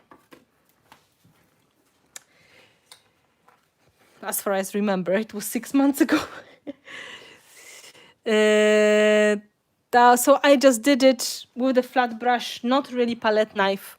Or sometimes I do it with the finger. I just go and apply it with the finger, and this is it. You know, it's very forgiving product because it doesn't really show all these creases or imperfections. When it starts to crack, everything cracks. So it's not really going to show imperfections. I really love crackles, to be honest. Now, let's look at the pastes. In the very beginning, there were 3 pastes which were on the market: white sand, black sand, and graphite. And you can still find some of them, especially now white sand and graphite are back. Black sand is slowly going away. And I will just show you the consistency of that paste. So it is, I would say, similar in consistency to 3D gel with a bit of the ingredient inside. And this is gel based, which means it is transparent, and then ingredients inside give it the color. So if you take the sample of the sand paste, this is the sand paste on the black, a sand paste on the white after drying. And it means it's natural color of the sand when it dries, and on the black, in some parts, it's going to be almost transparent. Only when you apply it thicker, you're going to see it. Great advantage of that paste is it's easy to mix some color inside. So you can add mica, for example, small amount of the sand and mica paste, and you have nice metallic right away. And of course, after drying, this is going to be turning slightly transparent. You are going to get more of the blue visible. And and the note on your handout says this is quite fine. So it is not so grainy. If you're going to see, it is not big pieces of, it's not big piece of sand in it. Okay, so it's going to be great for using with stencils which are more detailed as well, because the more detailed stencil, the more delicate product you have to use. Okay, that is white sand. Now graphite paste, graphite is similar because it's also fine sand, but in black color, and it also has tiny bit of glitter in it, so it is similar to, I would say, sparkly night effect. And let me find the dry sample. Oh, this is graphite paste after drying. Doesn't look like that at all. So you've got result that looks like nothing like the original paste. It looks like concrete in the jar, but the reality is it is black, and it has black lovely sand, a tiny bit of the glitter that looks like sparkles of mica, or maybe sparkles of light in it. So this is great again for fine stencils. If you have delicate pattern of the stencil, for example this one, I would not try to put micro beads here or art stones because it's never going to go, but graphite paste or white sand, they're going to be okay to go into those details, and still you get nice crisp result. I hope that makes sense. I forgot to show you the consistency, but it's quite similar.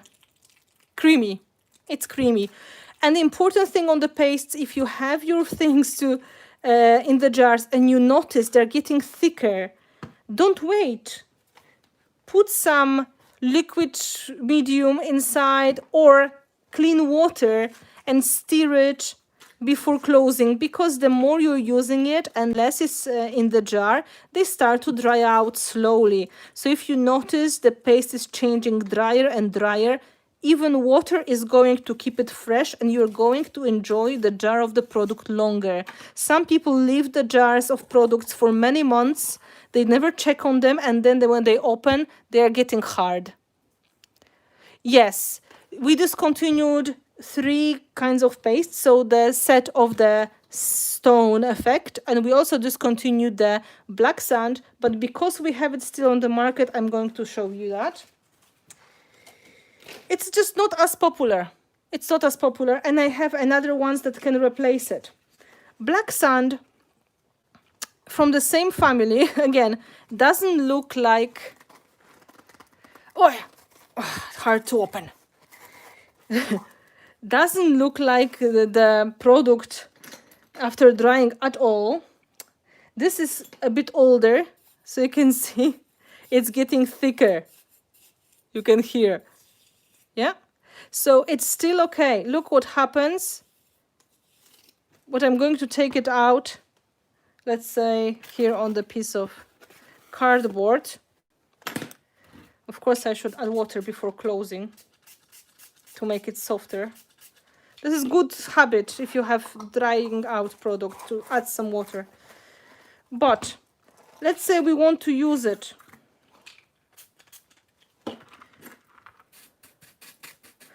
It's almost like cookie dough. Add some water when it's still, come on, close. And then try to mix it. And look what happens. Soon it is turning into quite nicely usable paste. Again, the same story. This one has transparent background, so if you want to add color to it, of course you can. The only problem is there's a lot of black natural sand in it, so that means it is going to be visible. Black is hard to cover, so you're going to have like Marengo effect. Yeah, some people do the cling film. Yes, I don't, because in our country nothing dries. But if you are in the dry climate and hot, that is going to help a lot. And some people keep some of the products in the cool place as well, which I really recommend. The best temperatures for storing will be from probably 10 to 25, 30 degrees. Over 30 degrees, they start to dry out because it's getting hot, right? So that makes sense. And if you close your jar for longer, there are some lids on the top, but putting cling and then closing is a very good idea. Okay? So this would be the black sand, and this would be not good for fine stencils. It's for dramatic textures, really big sand effects, and this is more like the sand taken from the beach. Oh my god, yeah, I know. Like, we are lucky with this not drying out things, but everything turns moldy, just to make you feel a little bit better. Everything gets moldy. We have a big problem of the mold in this country. Yeah, cling is good solution. So you look at the grain. This is not good for fine stencils. I hope that makes sense, right? Finally, we're getting to the really cool effects. Really cool effects, which are special effects. And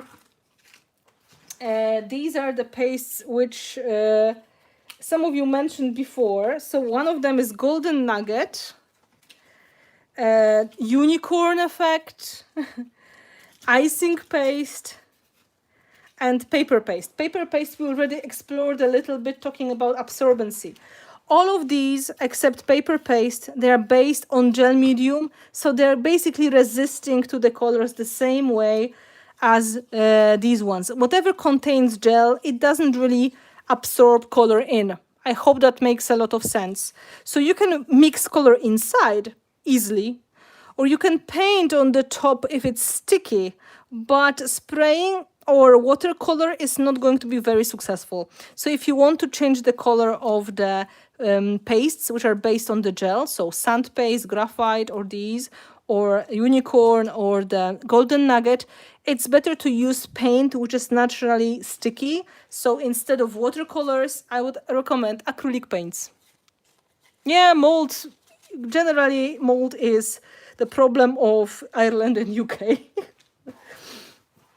And if you look at them, you can see they are based partly on glitter. They were created to make fun effect, something that is going to be adding like extra kick to your project, if that may be the name. So you can see this is golden nugget, and again I put on the black and on the white. So if you look closely, you are going to see there little pieces of gold in between the sand. We were trying to create the effect of the sand paste with a tiny bit of gold in it, like just, you know, the people in the Wild West, they were looking for the gold in the bottom of the river, taking the sand out and looking for those golden dust. So that is this impression. And this is smaller jar. We started to put the more fancy effects into smaller jars because people don't use them as much as the basic graphite or the basic white sand. And they are like half of the size. And if you look at them, you will see right away this is based on the gel because it's the same thing. It's whitish, but after drying, it turns transparent. So again, if you would like to paint, I recommend acrylic paints. And we have a lot of these jars now, a lot of different variations, and some of them are coming in the future as well. And golden nugget is the one that gives you more vintagey, grungy, maybe steampunk effect. So if you like just a tiny bit of sparkle, you can use it. But just to remind you, I also used it as a part of the composition in the last live stream for VIP patrons as just simply texture paste, and it worked really well. And the same size and the same kind of formula, but different ingredients, is the unicorn effect paste. And again, this is something made for fun to create fantasy results. And this one also has the base of the gel, as you can see.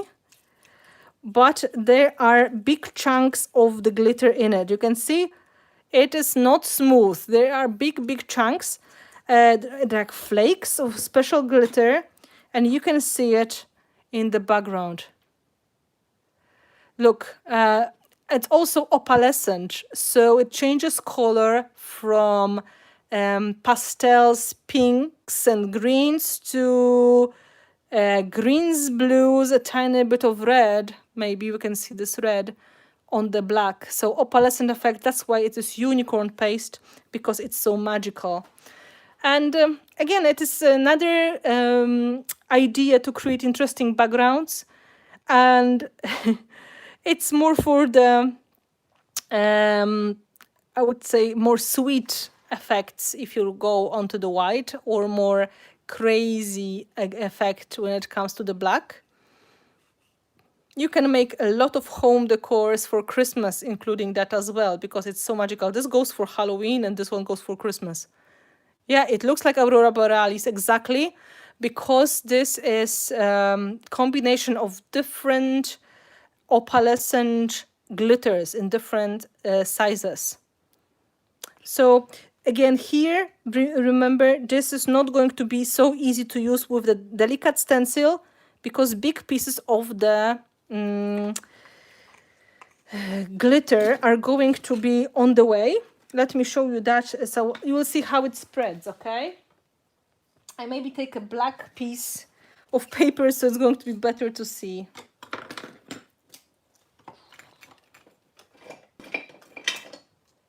Looking for another palette knife.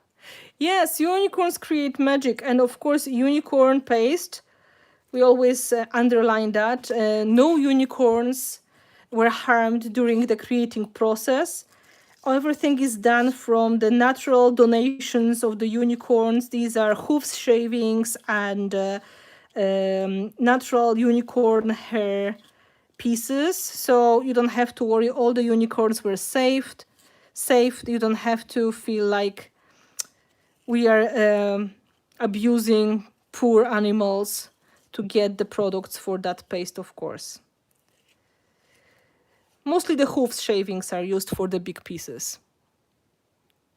So you can see it is not so easy to spread it so smoothly. Yeah, I'm trying, but the big deal are the big pieces of glitter, right? So that is,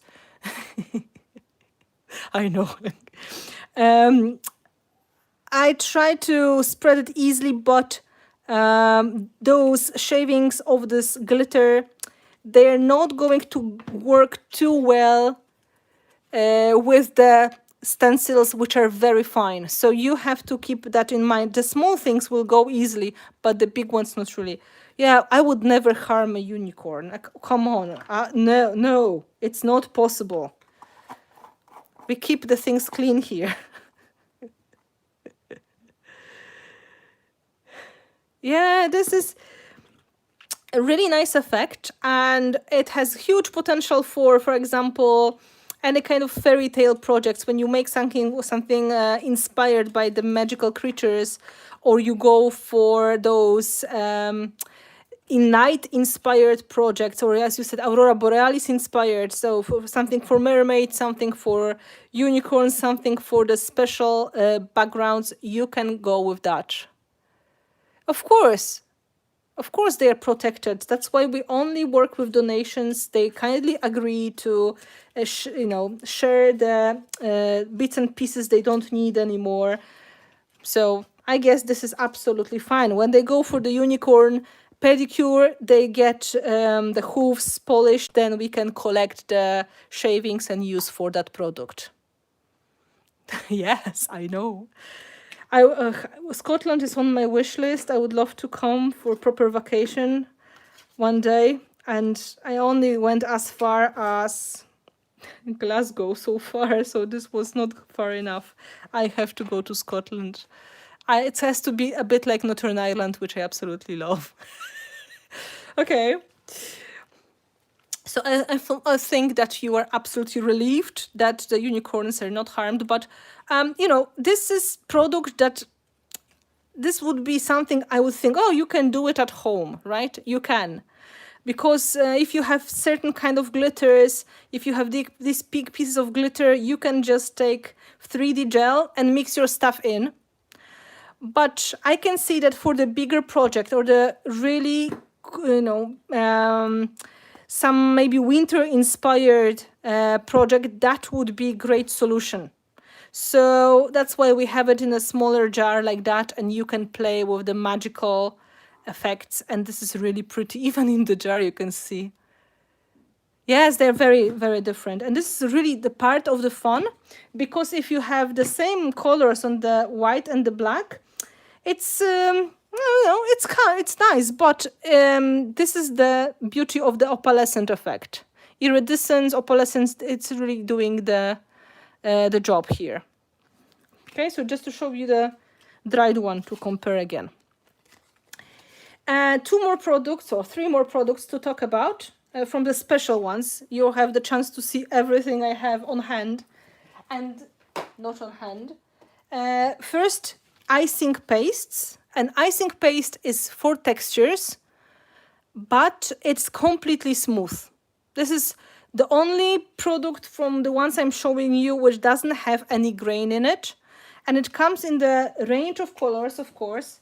This is gold, white gold, I think.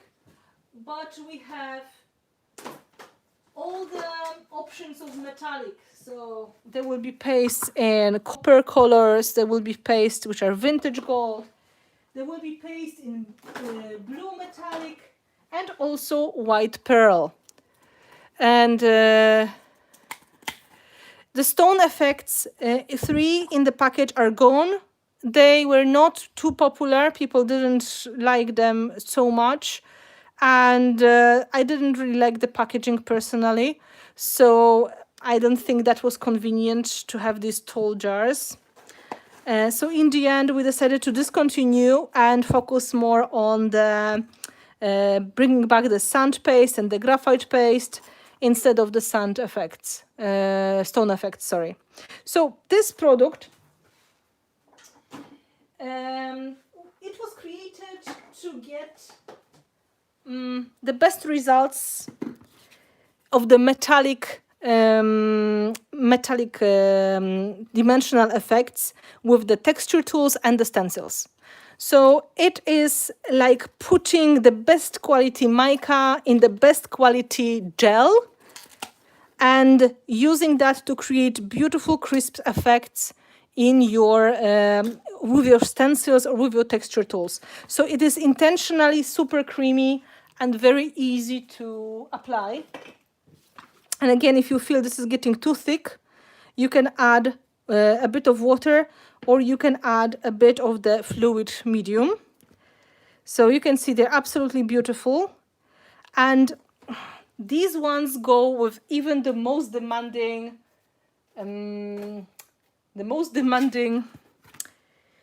stencils. I lost the word. Okay, let's find demanding stencil.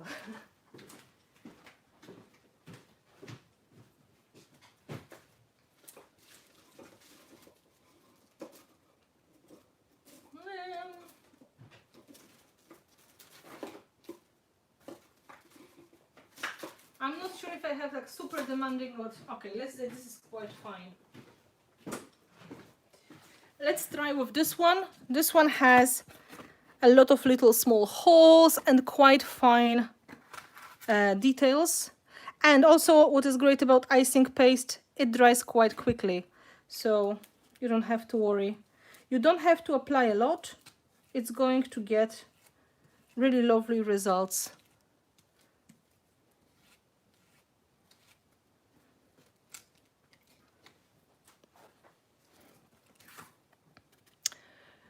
This was the idea of that product, to make the paste which is super easy to use with the stencils, even with the beginners.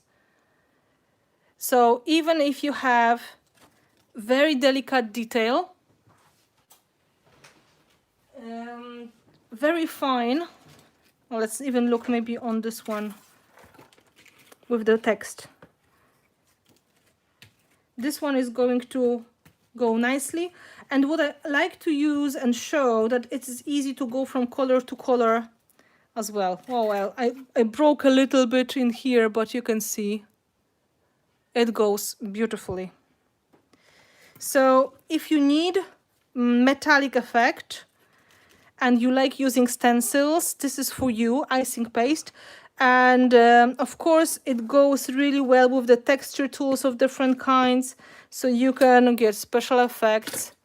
And the colors of these, they are corresponding with the colors of waxes as well.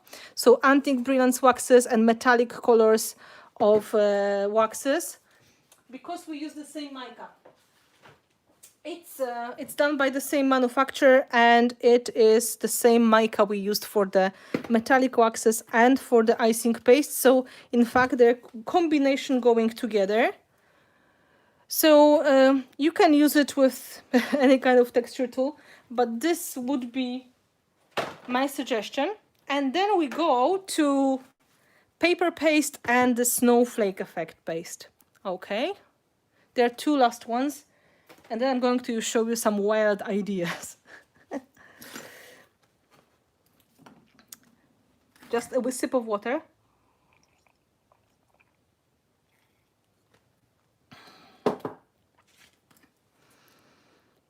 So this is papered paste. And what I told you, this is the one that is absorbing. You can even see it looks like there's natural paper inside, because paper fibers are included in the formula. After drying, it looks like homemade paper. And spreading that is quite easy because it's still very creamy. And maybe I'm just going to use that. Just clean it. What we realized, what happens, it works really well with sprays and watercolor paints because it is penetrating the paper in the paste, and you can get really nice results. This is the property unique to the paper paste. We don't really have any other paste that would be absorbing as much. So this is special in that formula. And we think, like I think, it is one of the best-selling pastes together with graphite and with snowflake paste. Okay, reusing. Let's look at the consistency so you can understand how it works.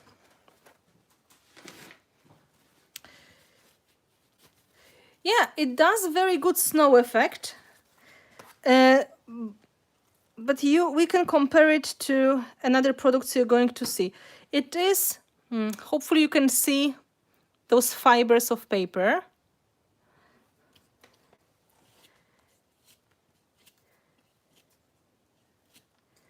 And if you spread it,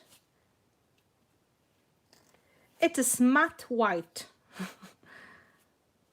Of course, it goes really well with the stencils as well.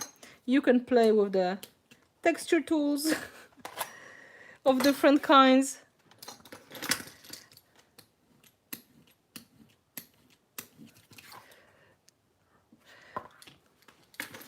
And then that is after spraying, this color goes inside. Like, I'm trying to take it off with the baby wipe. It's very wet baby wipe, but I'm able only to pick up tiny bit of it. So this property, yeah, property. Made this paste quite popular for the mixed media, for the people who like to get this absorbent background. They like to play with the sprays. They like to play with the watercolor paints in their mixed media, and they would like to get something more than gesso. Gesso is not absorbing. Gesso is just matte, so it's kind of disappointing. This is solving the solution. Solving the problem, so this is the solution. Just to show you with the watercolor pencils, you can go on the top with the pencils as well. And of course, this is not completely like the paper, but now I'm showing you just with the water that the watercolor effect is quite nice.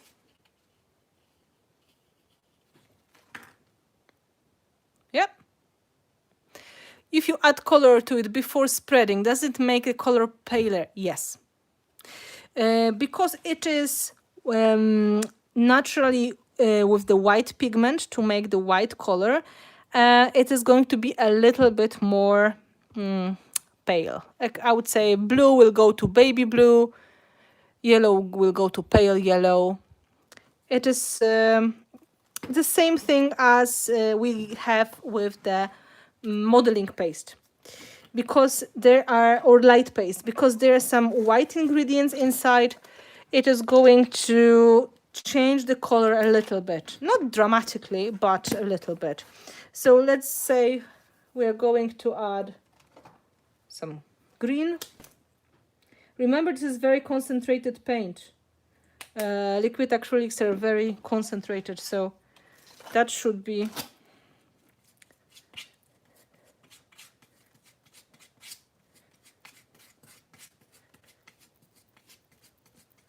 now we have background in the pale green. Let's add more. You can see mixing stuff inside is easy. However, it's not going to get into super saturated color ever. What you see is what is going to dry. It's not going to change darker. It's not going to change paler. Basically, it's going to stay as it is now. So it's going to be more pastel. It's going to be more delicate.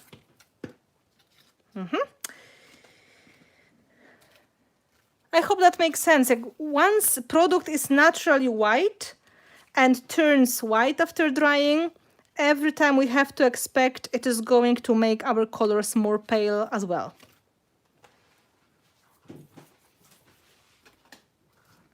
Now, let's look at the snowflake paste and let's talk about options of making snow.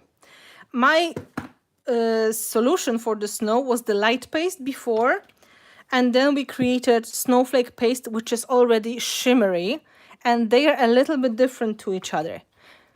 So the difference is this one has a little bit of the snow, so it looks like frozen snow and the glitter, and this one will be more puffy, more airy, and more soft, like the fresh snow. So what I'm going to do, I'm just going to mix it with the glitter, so you're going to see the result, and we're going to dry it and see the result. I had container with the lovely iridescent glitter here. Ta-dam, tam, ta-dam. And that will do for the winter. So for the light paste, let's do the mix. You can see it is really nice and airy. So I used that in the past for creating winter houses, for example, and I quite like the results, because if it dries like this. You can put it on the top of the house and it's going to dry in this way. So this is much more like cotton candy than the bubble gum, if you want to compare to modeling paste. While modeling paste is bubble gum, this will be more like cotton candy. In some countries, you say candy floss, I think. It's confusing. But you know what I mean. This delicate sugar-based candy on the stick that looks like floss. And I'm just adding iridescent glitter to add more sparkle. How do you call that in your country? Yeah, it looks like it is whipped. Exactly. That's very good point, Caroline. Okay. Candy floss in UK.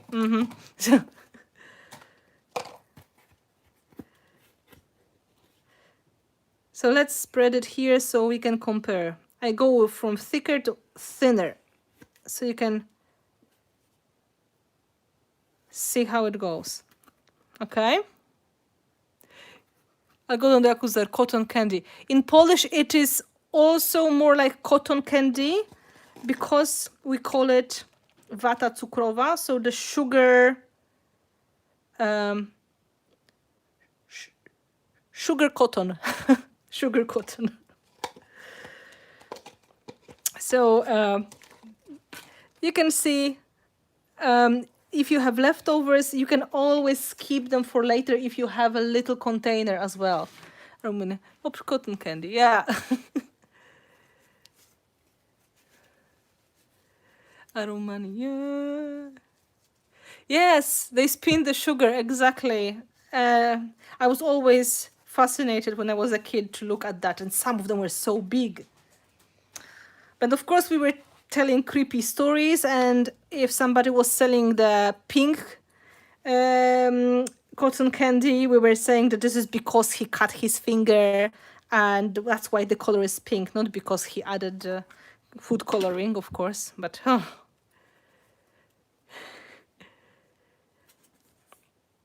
yeah, sugar cotton. So now snowflake paste, which is typically done for the winter projects. We wanted to imitate the effects of the like grainy snow. Oh my God, it's new packaging. I just stole it from the shop. Well, true. To eat the candy floss or cotton candy, you have to know the way. It is, first of all, it is very sticky. Second, you should not eat it in the strong wind. And then there are some ways, of course, but it's usually very, very sweet, so you can get over-sugared quickly. Yeah, I like mine white as well. I don't like the color. Okay. Oh, this is clean. So if you look into this packaging, you can see it is white, but it also has glitter already mixed in. And you can hear there's a bit of sand. Can you hear the sand?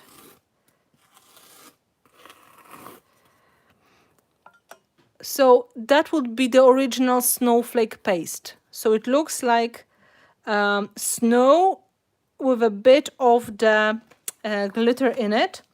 And it is drying white. So this is not going to turn transparent. You're going to... it's not going to change the color a lot. So let's dry it a little bit so we can compare. So was that helpful? Is it good information for you to see the products in real life and give you the ideas how you can use them? Because now I want to show you techniques. Some crazy ideas I want you to try.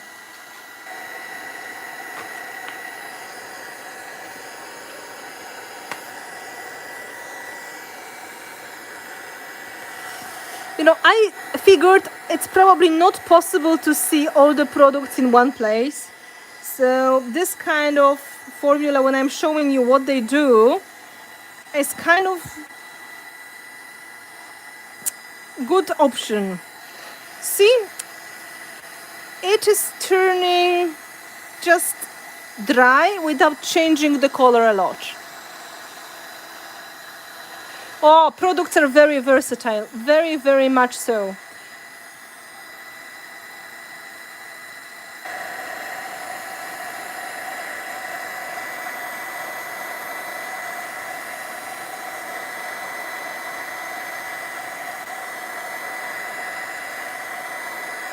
Okay, so you can see what happens now with both. Of course, there's different color of glitter. So the light paste, it is staying white, and we can see the glitter quite nicely in the top parts of it. And it's still soft when I'm touching it. Oh, my fingers are so dirty. So you can feel this is almost like marshmallow now. And plaster paste is sandable, but it is going to go off the market as well. So that's why I didn't put it here on the list. And this one, as you can see, it turns a little bit transparent on the edges, but inside of it, this is all like white, very fine white sand with the glitter. So this is the snowflake paste designed to make those effects on the decorations for the winter, or on the houses for the winter time. You know, this is just whatever you do. Some people do a lot of winter projects, so for them, buying one jar of the paste which is already mixed to use makes sense. If you have this idea to make Christmas decorations or winter decorations, yes, that is going to stick on glass. Just remember to maybe add a little bit of gesso before, Sabrina, okay? So if you have clear gesso, put it in the place where you like to have the snowflake paste or the light paste. Just keep it where you want this effect. If you want to keep the glass clean, put in that part clear gesso and then put it on the top, and this is going to stick even better, because kind of naturally this paste will stick, but you know, glass is slippery, so it may be a bit challenging to attach it perfectly. With clear gesso, it's going to be much easier. I hope that is helpful. Yeah, frosty look, exactly. Carol, that was quick alteration. Yeah, it is very pretty product. It's very pretty product. I intentionally put it on the darker backgrounds as well, so you can see the transparency of it, because sometimes on the white it's hard to say. So now we have marshmallow here, right? And then we have snowflake. Oh, still moving here. So now, what are the other fun things? First of all, let's talk what to do when we have to work on the budget, because you can't buy everything, because it's pointless. You don't need everything in your life. Of course, sometimes it's cool, but it's better to use what you have at home and then buy other things to try. Don't buy everything at once, because sooner or later something will disappear, like something will dry out, or you will forget you have it. So I've got some more on the budget ideas, what you can do with your products. And let's say I'm going to play with the basic products such as 3D gel or the modeling paste or paper paste, to show you what you can do, and of course to show you the examples. I'm just trying to find the modeling paste because modeling paste. Because I lost everything. Question: do the gels and paste have shelf lives, especially crackle and light paste? Usually 2 years. This is for the manufacturer is saying they should be okay if they're not opened. 2 years, but from my experience, I know they can hold much longer if they're stored in the cool place, out of the direct sunshine. So I think crackle will finally die if it's going to be hot, because this is what it is. If you want to keep it safer for longer time, maybe you can keep it in the fridge if it's very hot country. And I know you are in a hot climate, so this may be solution. So this is good to use it. Don't forget it. That's what my husband says, said Carol.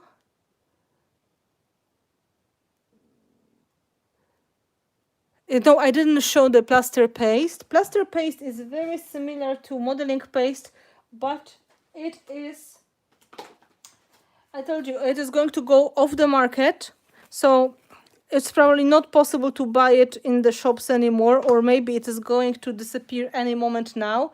And this is not coming back. This was more designed to get effects on the walls. Oh, this one is pretty old. On the walls so you can sand it, or on the wood so you can sand it. And I have a sample I can show you. This is how you revive your paste.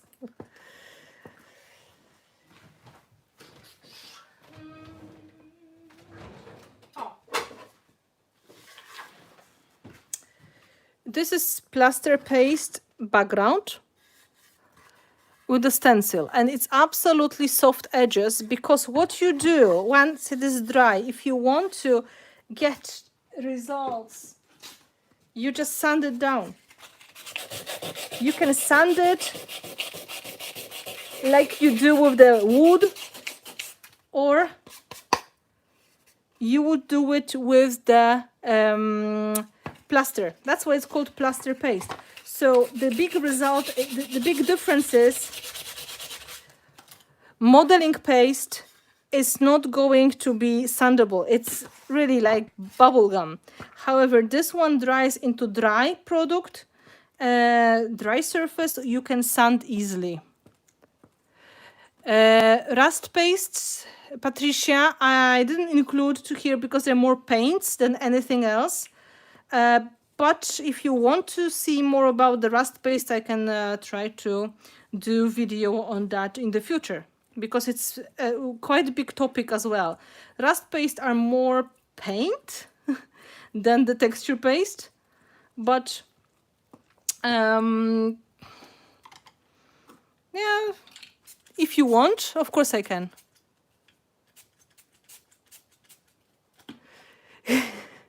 Yes. So let me know, because there's quite good video on the rust paste as well. So they are, just let me know, because if you feel you would like to learn more about rust paste, I can do that. But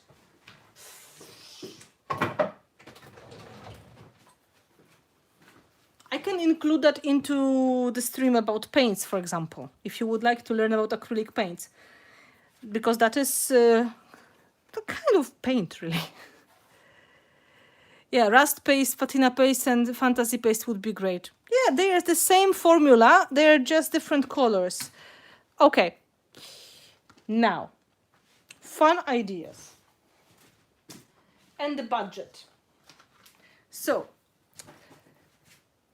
ideas on the budget.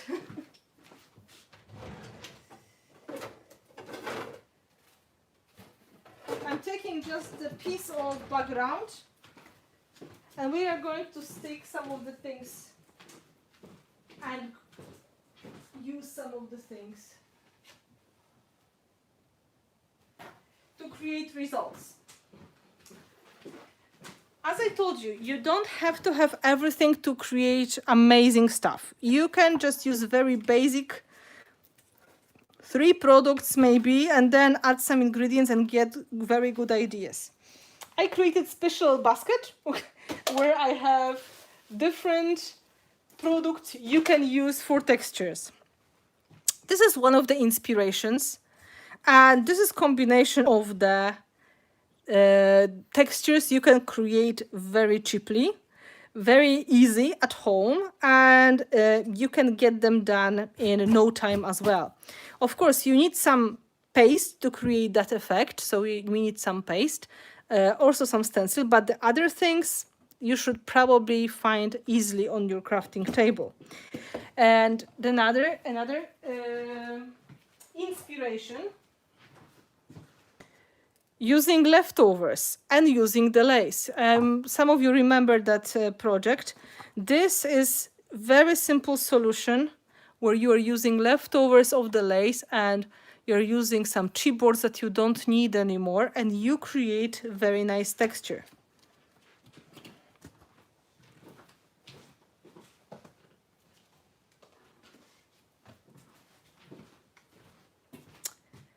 Next idea, maybe here. You use the random letters from the alphabets that you can put in the background of your project, and it is going to add just texture. Nobody's going to try to read it, but it's going to add quite interesting results on your canvas or on your paper layout.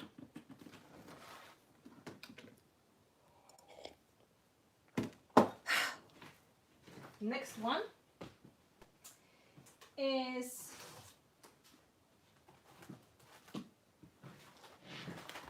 gluing the paper and ripping the paper off.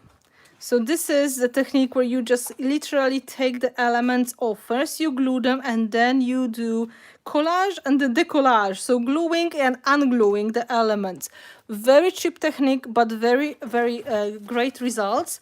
And to show you that you can use these leftovers, just to remind you that live stream, when we were doing ripping off and then gluing back some of the elements in the backgrounds, this is also very on the budget technique. So, one more idea.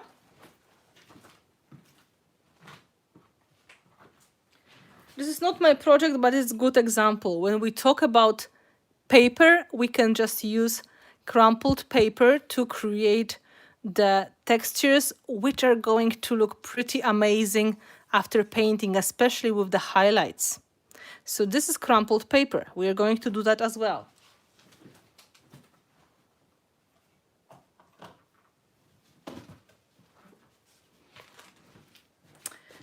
Hot glue. Hot glue is very underestimated, but it is something that you can easily add to your project and create pretty unique results. So we will try that as well. Here it is to create the drips, but you can make dots, you can make just random clusters, and I use it quite a lot in the collage to create the effect of the dripping or something melting.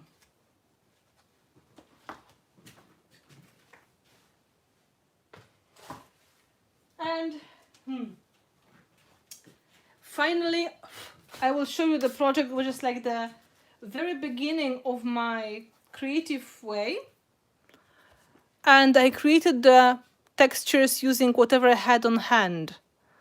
And I think this is pretty damaged, but this way you can also see what I really used. You can see I used bubble wrap and I used buttons in large amounts, modeling paste, beads, styrofoam bubbles, and then doilies,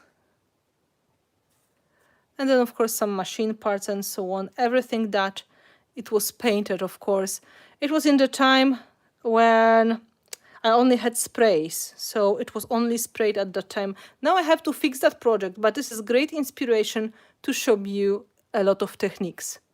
And this project is probably the oldest project I have on my wall. It was done in 2009. So this was just the time when I was learning the techniques and exploring the mixed media. And let's try to apply some of these ideas first. So we have bubble wrap here, and I would like to start with the bubble wrap just to show you that you can do quite a lot with this supply.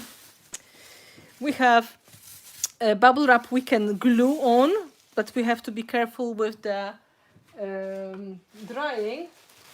And also we have bubble wrap, the big one, we can use on the surface as stamp.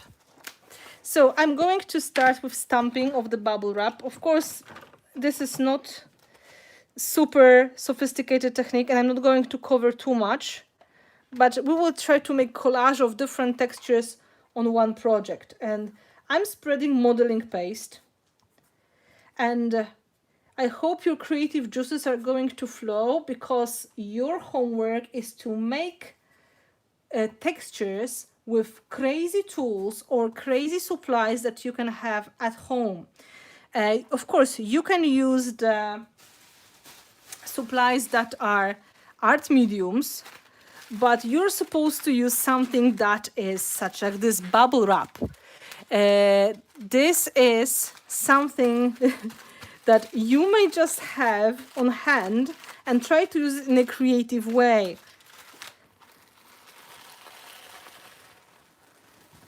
And this way we get result like this. Of course, we have leftovers for later. Let's add a little bit more here with the smaller bubble wrap.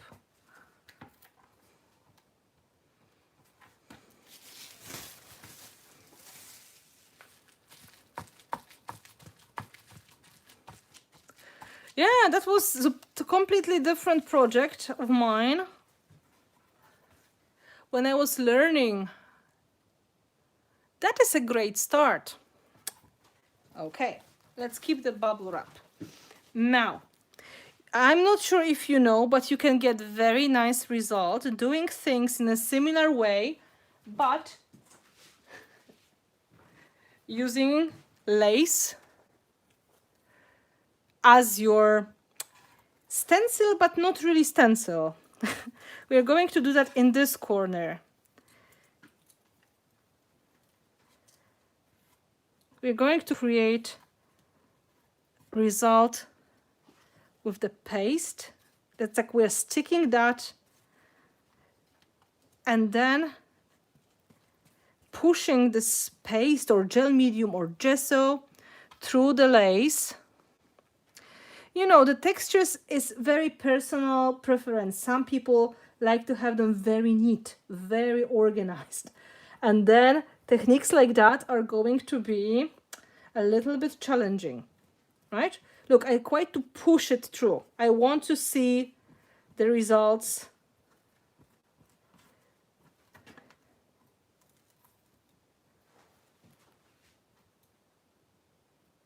Yeah, it does keep the dimension after drying. This is the whole point.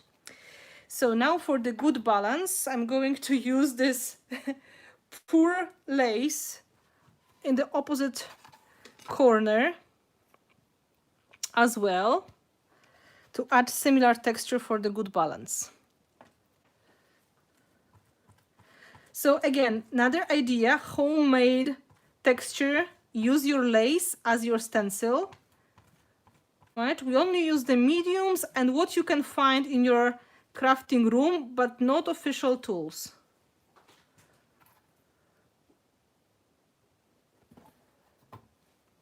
That's a great start. Now, I will put it on the side as well.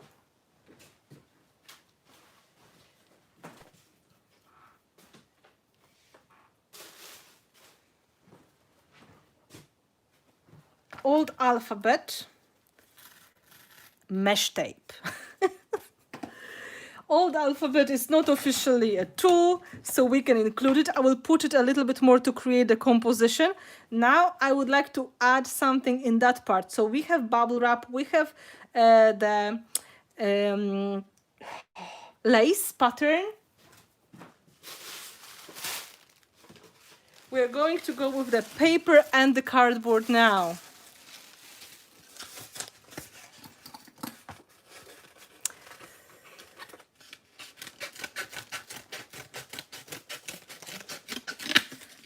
You know, when I was starting my creative journey, and I usually try to say that to everybody to encourage them to feel that they can really create with minimums, I didn't have a lot.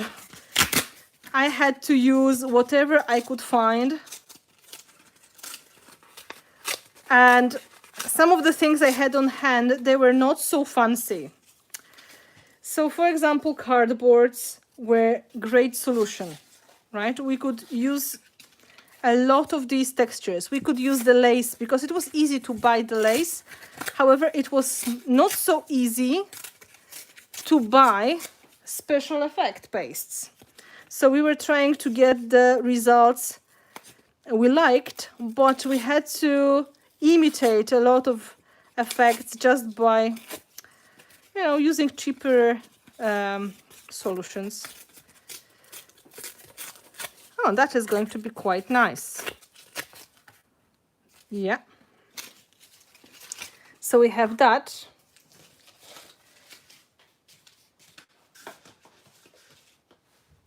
Now some crumpled paper before, and some lace and some bubble wrap.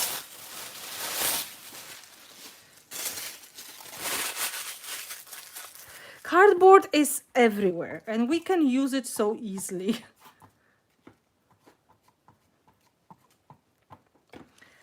I think this is just the way of recycling things. You can recycle anything if you like.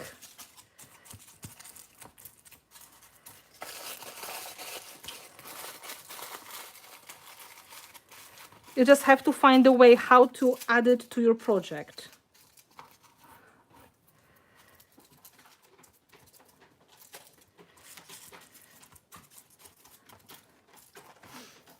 Let's add a little bit of the romantic element to it, adding some lace. We had that idea in many of my projects already. Yes, tea bags. Tea bags are such a great supply. I have so many of them. And I keep collecting sometimes to create something new.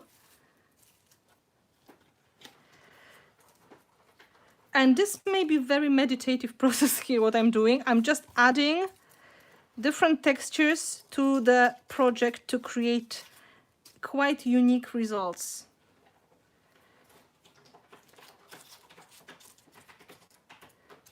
And I try to keep it in balance. So I have something in here and there will be something in here as well. So don't worry.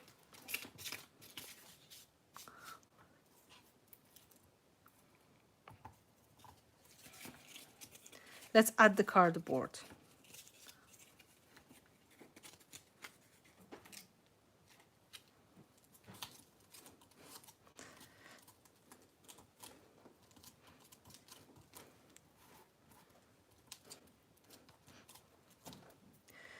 On the cardboard, we'll make some paste, so it's going to be even better. And this one is going to go here. But for the good measure, I think we need to add a little bit of lace as well.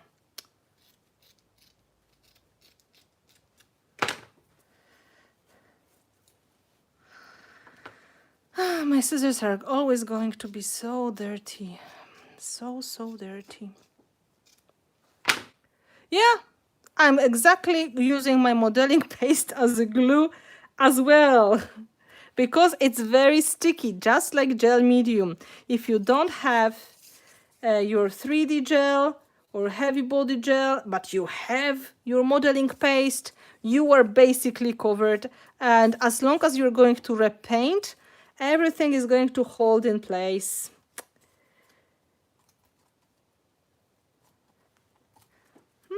Not bad at all.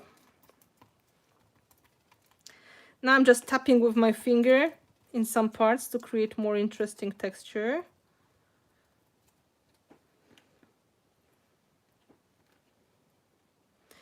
I think I need to add something here.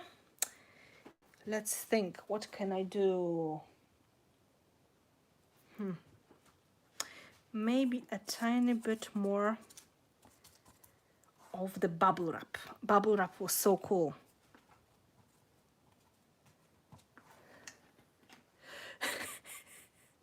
cheesecloth and wallpaper on my face. Yeah, I have cheesecloth here somewhere as well. I was thinking about that. And, start thinking. The challenge is to use the products from the studio, but not the... Again, too much of the paste.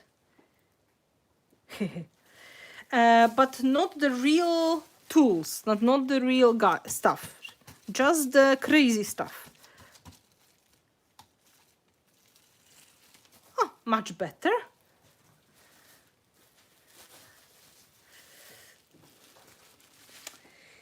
And mesh tape. This is something that you can buy in the hardware store, and it adds a lot of the effects to your background as well. You can combine it with just paper, and then it's going to be more visible, or you can combine it with more textured effects, because it's plastic in a way, so it's not going to be too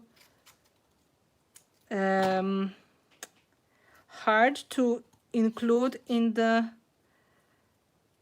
composition. It's kind of like fitting everywhere.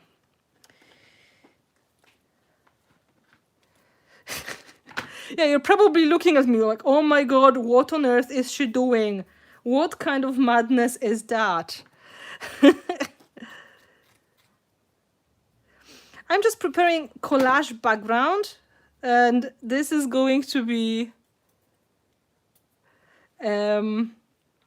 two quite dense corners with more delicate middle, but you never know what may happen later. And of course, the easiest result to get is to paint it with gesso and then go with the metallic effects on the top. Stick. Don't rebel here. Just thank you. Some leftovers.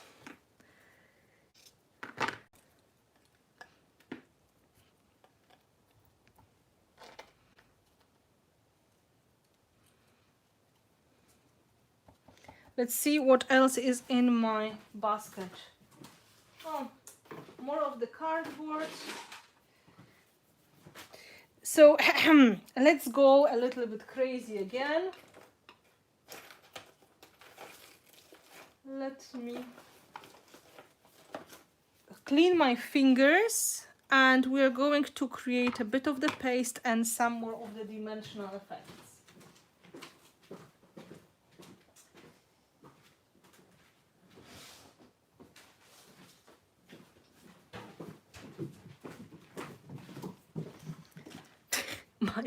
My cat is so excited. She keeps running around. I think she's getting hungry. Okay, so far so good. We have pretty nice background. Now, let's create a bit of the random alphabet result. I don't know how old this is, but I'm not going to use it for anything in the close future. So I can absolutely include that in my project. And then you still have leftovers you can include in another project.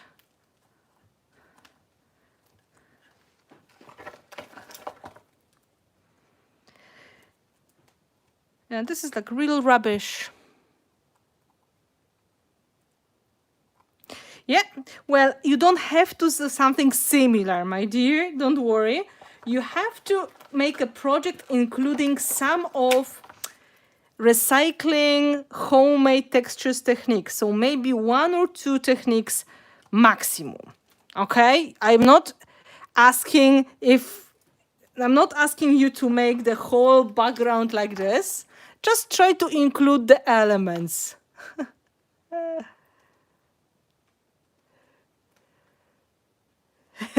So 1 or 2. They're quite big, so I will try to hide them a little bit as well.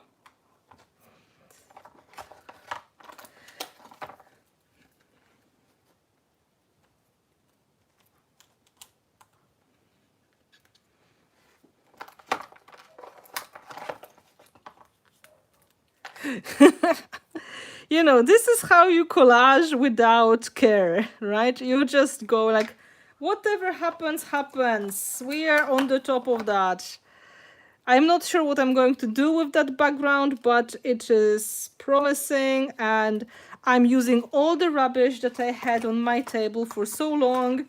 You know, try to just switch off happy gluing mode and playing to see what you can do with the bits and pieces that are basically not usable.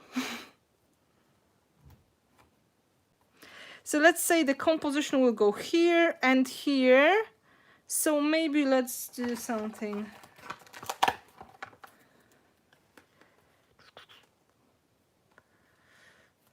It doesn't need it. Hup.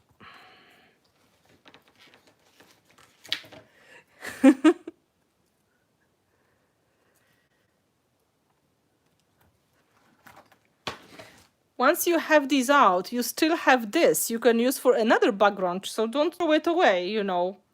It's just perfect. Some more crazy stuff.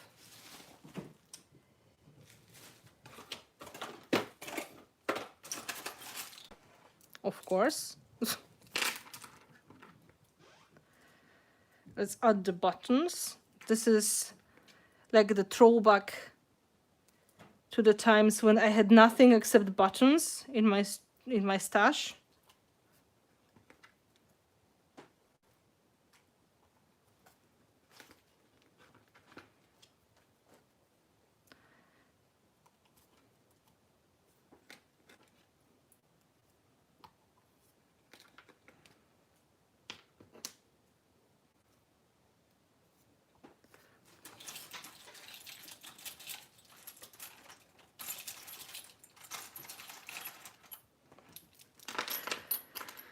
Oh, okay.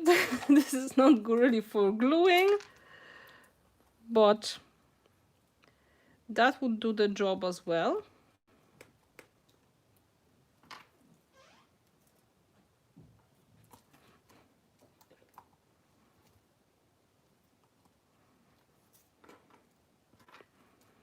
So I'm just focusing on the textures now. I'm not really doing the main composition. I have that part of my brain switch off because I will just do the background, and then I will look at the background later and decide what I want to do on the top of it. However, I'm giving you ideas what you can do in your own background. And I have two corners, right? You can see I'm working in the balance, repeating the same things on both sides. And in the middle, we have these bubble wrap and those lace pressed textures, which are in fact lovely.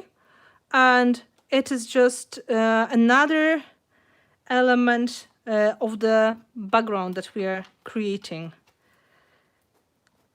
And there's still a lot of space for other things. 3D foams.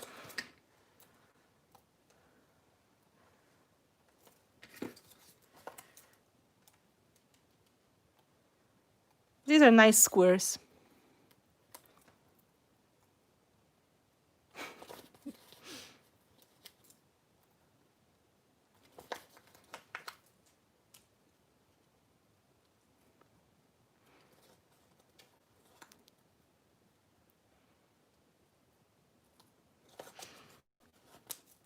Because you never know what may happen.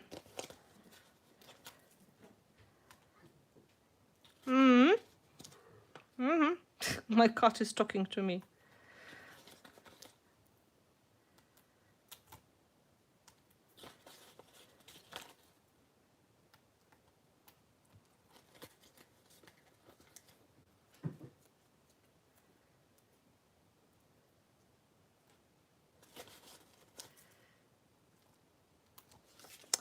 So let's have a look.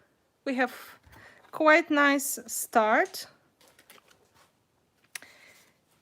Now, let's see if I can find anything that I could add here on the top. So we have bubble wrap techniques. Of course, instead of bubble wrap, you can press anything with the texture inside. So you don't have to really stick to the idea this is bubble wrap, but most of the times we have it. The same for the lace. It may be some other thing, but it's just the idea that I'm trying to give you. And now we're going to add a little bit of the paste. So I'm going to take a small portion of this modeling paste. So it's basically one product collage so far. And I'm going to throw, what can I find inside? I can throw some art stones inside.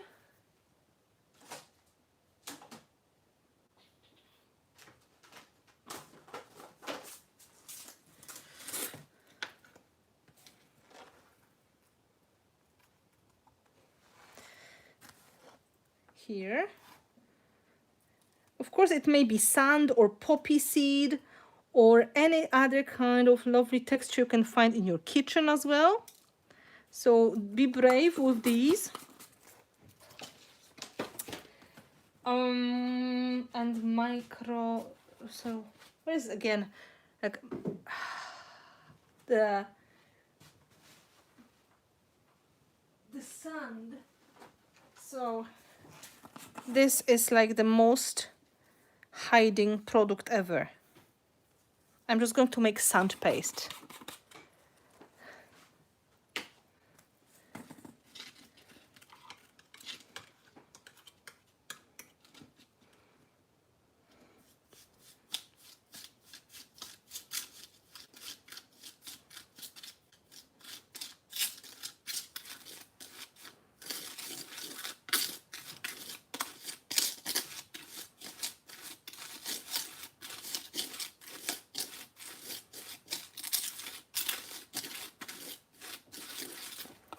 And here's our paste. We can use to add extra textures in the selected places.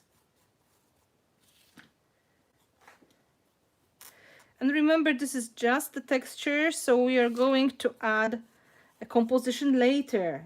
I'm not going to show it today because it's going to be too long, but I promise soon this week you're going to see finished result.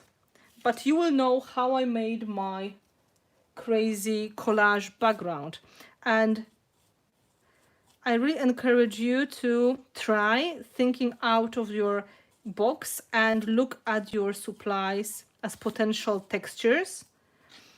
Crumple the paper, use the cardboard, use the tapes, and try to make the textures in your project in unconventional way.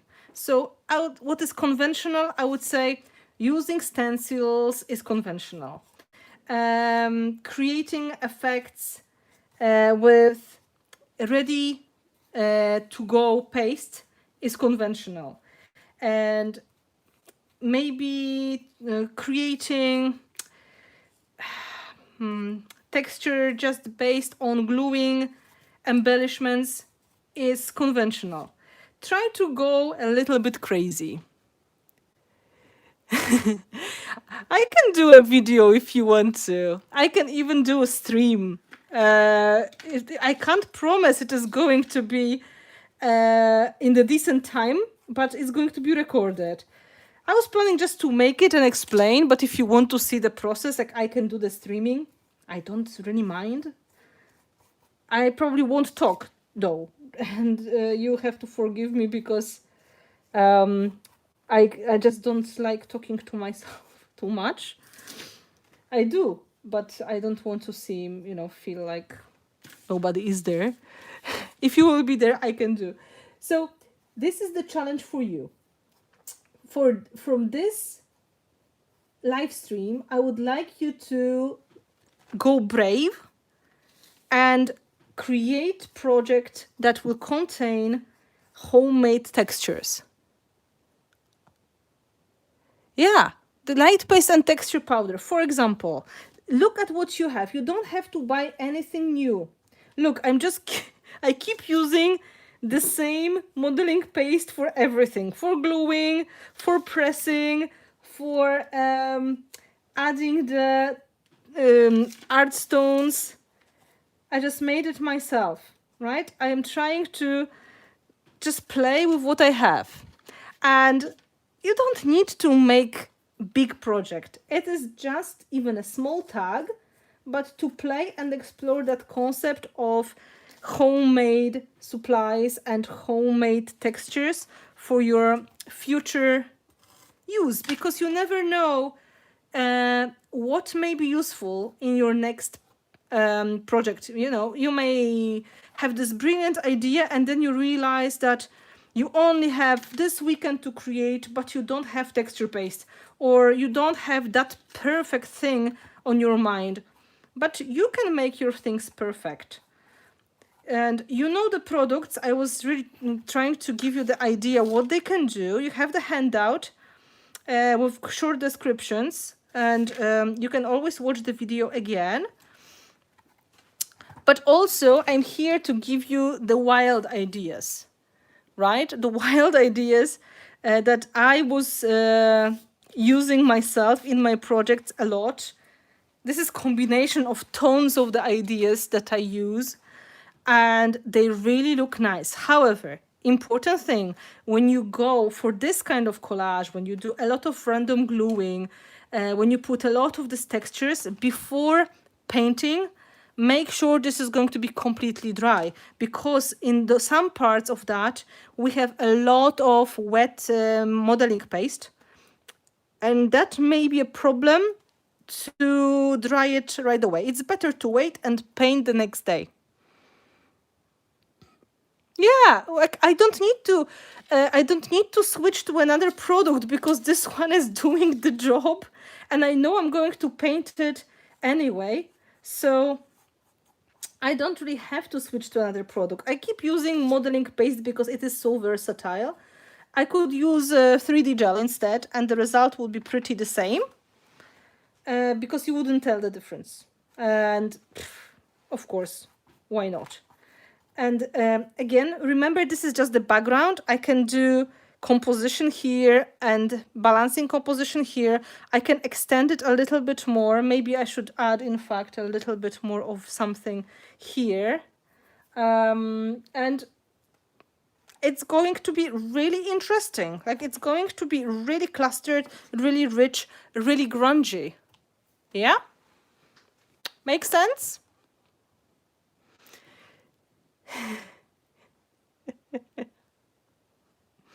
I hope that was fun to watch, and I hope that is going to give you the ideas for the future, because I believe the world of texture is just endless. So think about crazy tools, about supplies, about what you can do with the product you have on hand.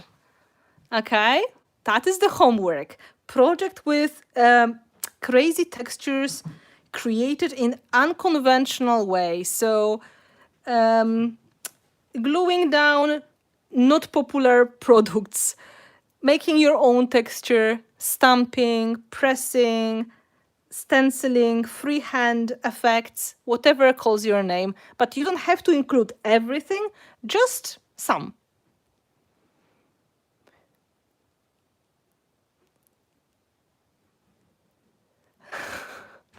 Oh my God, could you do the project that was going to be an in-person class as a kit that we could buy, and you then do a video we could also buy? Oh my God, how many kits I would have to do and how? This is probably an option. I'm just trying to think how long it would take to make a kit, because I'm not good at making kits. But maybe this is an idea. Optional idea, why not? Well, this is my job to tell you that you really have to use that stuff you have, Lori. So, you know, you collected that for a reason. time to put it into good use. And when you're making projects like this, when you start with basically nothing, you don't have to feel like, oh, I have to save it because it's so precious. You can let your creativity go a little bit wilder than usual.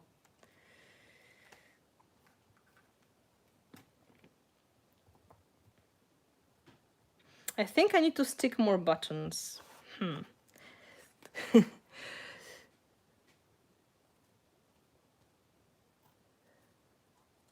So for now, I'm going to add whatever I feel I need to add, and then I'm going to dry it and then think, what can I do on the top of that? Okay, so let me switch to the, okay, moment. Let me switch to the other look so I can say my goodbye to you. I hope you had a great time. If you have any questions, remember you can ask me about anything. And the only product I didn't include was the rust paste because it is more paint than paste. And it is something between paste and paint, to be honest, but application is much more like paint. And we can always do that in the future. And if you have the idea, what do you want to do next time? Let me know, right? Because I've seen that it was quite popular to see the video on the paints I keep using a lot. What is the difference between them? And there was quite popular vote on how I take photos. Like, guys, you will be so surprised how I take photos. This is matter of creating quite fun studio. So if you would like to let me know the topics for the future videos, please put that into the comments into our poll in the Finnabair and Friends, so into Finnabair Art Collective group. And I'm going to release the video for you with the shimmery pink orange canvas in the close week, I think. Hopefully next weekend. And there's going to be more stuff going on. If I'm going to work on that in the next days, I promise I will give you a shout and you can watch that on the stream as well. Is that a good deal? I take fabulous photos, so, you know, I staged my photos in a very simple way. I keep using elements that I have here at home, and I just make them look nice with big cropping and using quite good camera as well, but this is just the last 2 years.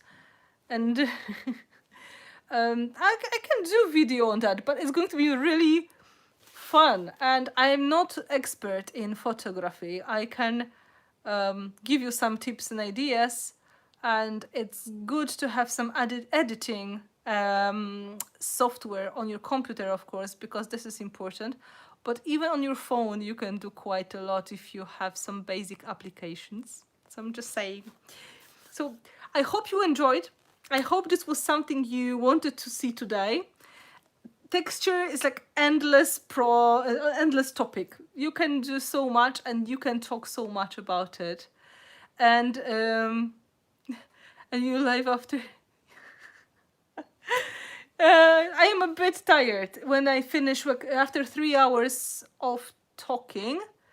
Yeah, 7, 8. Yeah, after 3 hours of talking, going quite quickly, I'm a bit tired, and I usually will just clean up the stuff and I will come back to these things tomorrow. But I told you, I'm really encouraged when you call, when you interact with me and when you ask questions, and I try to use my knowledge the best way I can to give you tips and ideas, because I did it for many years, but most of the things I learned myself, or trying or experimenting. So I always tell you this is from my perspective. You may have a lot of different ideas and suggestions, and I'm so happy to hear them as well, because I keep learning from people all the time. And this this kind of project when I make now for you here is to show you that you can create with anything, because lack of the product is not supposed to stop you. You can use bubble wrap and buttons, right, really, and black gesso, and you can do quite decent collage when you are just starting. And this one I just need to paint again in the corners because my parrot ate part of it. How does it sound? My parrot ate part of my collage. I had a parrot before when we were in Warsaw. And yeah. So I just think it's high time to add a little bit of the retouches to it, because it's one of my favorite projects I made at that time, and I keep it on my wall because I think it is I think it is really good in a way for that time. What I had on hands, I think it's really good. Yeah, it was. Oh my god, this parrot was so naughty. Yes, I'm sorry. I'm sorry, teacher parrot ate my homework. But this was true. So, yeah, he just liked to come to some of the projects and take off some of the elements. And if you know, parrots have really strong beaks. They can bite you in a very painful way. And he was attracted to the shiny stuff that was on the edges. So what can you do? It's just a parrot. You can't really do anything except taking that away. Yeah. Yeah, the tattoo is, that is just the beginning of the tattoo. It was soon after I did it. And now I have much more on there. It's much bigger. That was the first stage of the tattooing. So now it is in color as well, so it looks a bit different, but it is very meaningful to me and it is very important. Guys, it was lovely to have you here. It is always a pleasure to have you during my stream in my studio. I told you, you're my reason to do things, and I hope new patrons are going to enjoy that as well. And if you're new and you would like to give me some feedback, what you would like to see, what is important for you, what you like or what you didn't like so much, this is the best way to help me improve, because I am trying to get, some feedback out of you people, but sometimes you're just no, we're happy, we love everything. So it is helpful because I do it the way I feel it is going to be entertaining and informative at the same time, trying not to keep you too bored, because going through all the products, you can get a bit of the shorter breath after that. But we try to make a balance between these informative videos and the project videos. And I could see there's some fun ideas coming for the future streams as well. I really like streaming because it takes away a lot of the editing stress as well. But also it is limiting when it comes to certain time. I have to do everything in one evening. So I hope that explains a lot. And if you would like to give me some hints and tips and feedback, I'm waiting. Just if you don't feel okay to write it in the group, send me the message. And I wish you wonderful creative time. And I hope to see your projects with unconventional textures in the group soon. I'm going to make album as well, so you can put the projects in the album, so it's easier for me to see them all, because sometimes they get a little bit mixed up. But when you post it, if you can give us the idea what you did, or maybe you can take a shot of what you are using, this is really cool because it's great ideas for us all. So if you were, for example, using pastry maker, you can show it on the photo next to it, so we can have the idea that you use the pastry maker. The pastry cutter, not the pastry maker. Yeah, my English sometimes is really challenging. And you know, imagination is the limit, and the product should not limit you at all, because texture is something that you can create with almost nothing on your hands. So I wish you wonderful rest of the night or the day. I'm ups I'm always tired after this, but I'm so excited at the same time. So I think you can see. Thank you. I will be in touch soon.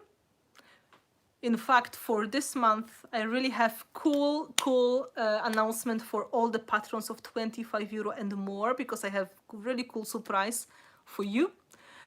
And so I'll be in touch, and we'll see you soon.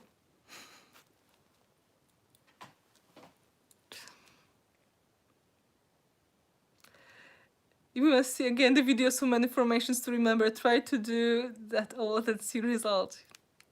Yeah. Bye. Kisses, hugs, much love. Yeah, hearts.